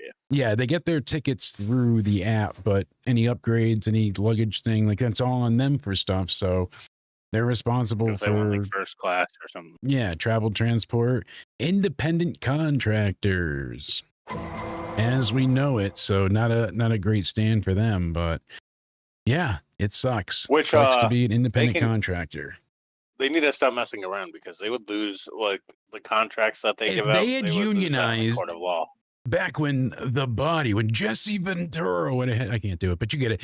When he went ahead and, tried, and Hogan sussed that out, it could have been great. Could have been something, but they tried to unionize at Destiny Wrestling, but then the evil Spaz Phoenix showed up and shut that shit down. I know. He's like, you're not doing this on my watch. You get back out there and show me your assholes. That's what he did? Yeah. Oh, man. Crazy, right? Oh, jeez. Spaz had some unique takes on SmackDown himself. I was asking him earlier, and hold on, where is it? Before he spazzing out? No, funny enough. Hold on. I gotta find it. I'm a little bit special. Yeah, hold on. Let me find it. I'm terrible. Thank you. Okay. He gave me a nice little snippet about SmackDown, and I'll have to go and find it when I'm not completely mental. Oh, there we go. Quick takes. He said, Aleister Black in the world title picture is a positive. Jade looks like a badass. He said, Chelsea Green and Paige are two of the best on TV. I agree. I love Ethan Page so much. He's one of my favorites. The men's U.S. division is a murderer's row. Yeah, they're all getting just destroyed by Ilya. And then he said this, which really shocked me, and I promise it's true. He said, MFTs are awesome. Did he? Look at. I don't want to just expose his entire message here, but I am gonna go ahead and air the DMs. So I said to him here, appreciate the quick takes. Hey, because I asked him if he'd be around. I was checking in. I hadn't talked to him in a day and a half because I lose some internet. All right. And I said the MFTs are awesome. So, yeah. All right. I mean, Spaz.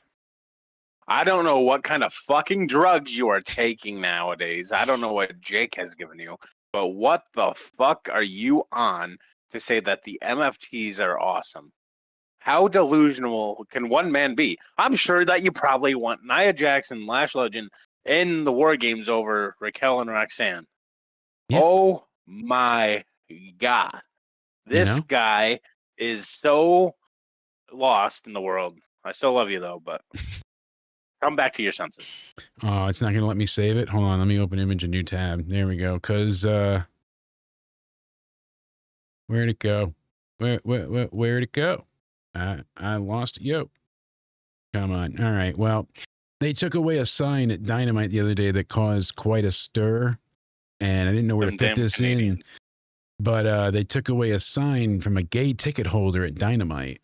And it blew up online. He had this sign said gay men for Hangman, and security took it away and got rid of the sign. So yeah, that blew up online. And I mean, I do get it. I understand, it happens at times, but damn, gay men for Hangman. They took away that sign. I guess they did take away a sign that said Ice fears Hangman as well. So that also happened. And I'm genuinely being serious about that too. So you agree with these signs being taken away? Yeah. I mean, right. Forget it. We're not about equality in AEW. We don't want. No. Why is that a problem? I don't know. If it said like Twinks for Hangman, or if it went really far and was like for Hangman, then I would, or if they got really raunchy with it and they were like, with for Hangman, I probably shouldn't have said that one. Yeah, sorry. Yeah, I think because they'll, but you get the point. Then how are they going to report this stream? Yeah, well, I mean, hold on. We're on ultra super low latency, so I could just go ahead and not have to worry about it. It's fine. It's fine. I fixed it. Here. Check this out. I'll distract the audience. Look at this shiny new belt in AEW. AEW is getting richer than ever with a whole new lineup of championships, introducing the Boardwalk Championship, the Park Place Championship, and the Reading Railroad Tag Team titles. And for international glory, the Baltic Avenue. AEW is bringing gold to your hometowns. Introducing the City Series Championships, the Dothan Championship, the Bozeman Championship, and the Waco Championship. Each one built to honor the fight. Tonight, All Elite Wrestling proudly unveils a brand new prize, the AEW Intergenerational Tag Team Championship. These titles celebrate family legacies and mentors teaming with the next wave of talent. I thought it meant, well, whatever. It's another new belt. I'm excited about it. Another new belt? There's multiple. I know. Do you know how they got the national title on the air? How? Let's see what we've got for breakfast today. Wait a second. What's this? No way! A brand new AEW Championship belt in a cereal box? Looks like we've crowned a champion before lunch. This is my kind of surprise. See? It was a prize. So I thought that was AI, but it's not. When you're that rich, apparently, you go to a whole like super billionaire supermarket and you should see the prizes that these kids get in their cereal boxes. It's nuts. One of them had like a $2 million yacht in the bottom of it. Really? Fucking imagine opening that up as a kid. You're like, oh, what's in the bottom? Oh my God, I got a swimming pool and my yacht. I mean, you know. What I didn't know. Apparently it's all underground in LA. There's a bunch of stores and Starbucks, and you just buy all this stuff down there. They use all their billions of dollars in NFT crypto money to go ahead and just buy gigantic boxes of cereal. No, really. Wow. I mean, Yeah. you're being serious. Mm-hmm. I've been investigating it for weeks now. They're tunnel people. They live under the tunnels. It's somewhat worrisome. Oh. But Oh, AEW sickos? sure. Yeah. I mean, that's what it'll be. Sure. Yeah. Yeah. Yeah. No, Yeah. They live under tunnels, right? Yeah. So that's a positive. You Not know? like they don't shower. No. Those Well, kind of people. they're in the sewers, so it's just constant flow of water. They don't need to shower. Then if someone criticizes AEW, you're allowed to scream. Yeah. They're kind of like the mole people that come up out of the pits of hell in the sewer. It happens, you know? I mean, think about the other day, how I had to come back. You know, it worked for me, but what are you going to do? I don't want to open up another rift to hell. You know what came out of there last time? It's dangerous to... What's happening again? Oh, no. I think one of the Oh, no. spirits got out. That's all right. We'll be okay. Yeah, the state of Sure. SmackDown, I feel like they're going to hopefully try and build towards the future. The best thing running for me is NXT. It's the most consistent storytelling. It's usually the best wrestled matches. And people went against the saying for Triple H. He was like, I don't book for dream matches. I book for story. And his point was like, if you're doing the story right, then every match should be a dream match, essentially. You get the point? Like, that's what he was going for. He was saying, my roster is good enough that I book them for the story because I know the matches are going to be great. I need to get back to this. Well, do you have access to call Spaz? Not currently. He's somehow not available, but Gee. yeah, those aren't earthquakes. That's the I need to tunnels being argue built, with see? You're going to have Is he to... watching? Spaz, if you're watching this, get the fuck in the Discord. I've tried fucking explain I've yourself. tried to get him in every type of... I've tried to get him in Skype. I've tried to get him in Discord. I've tried to add him in... We did Microsoft Teams, and it went to shit, so... He keeps just sending you the number 51, right? Yeah. I said go there. I have no idea.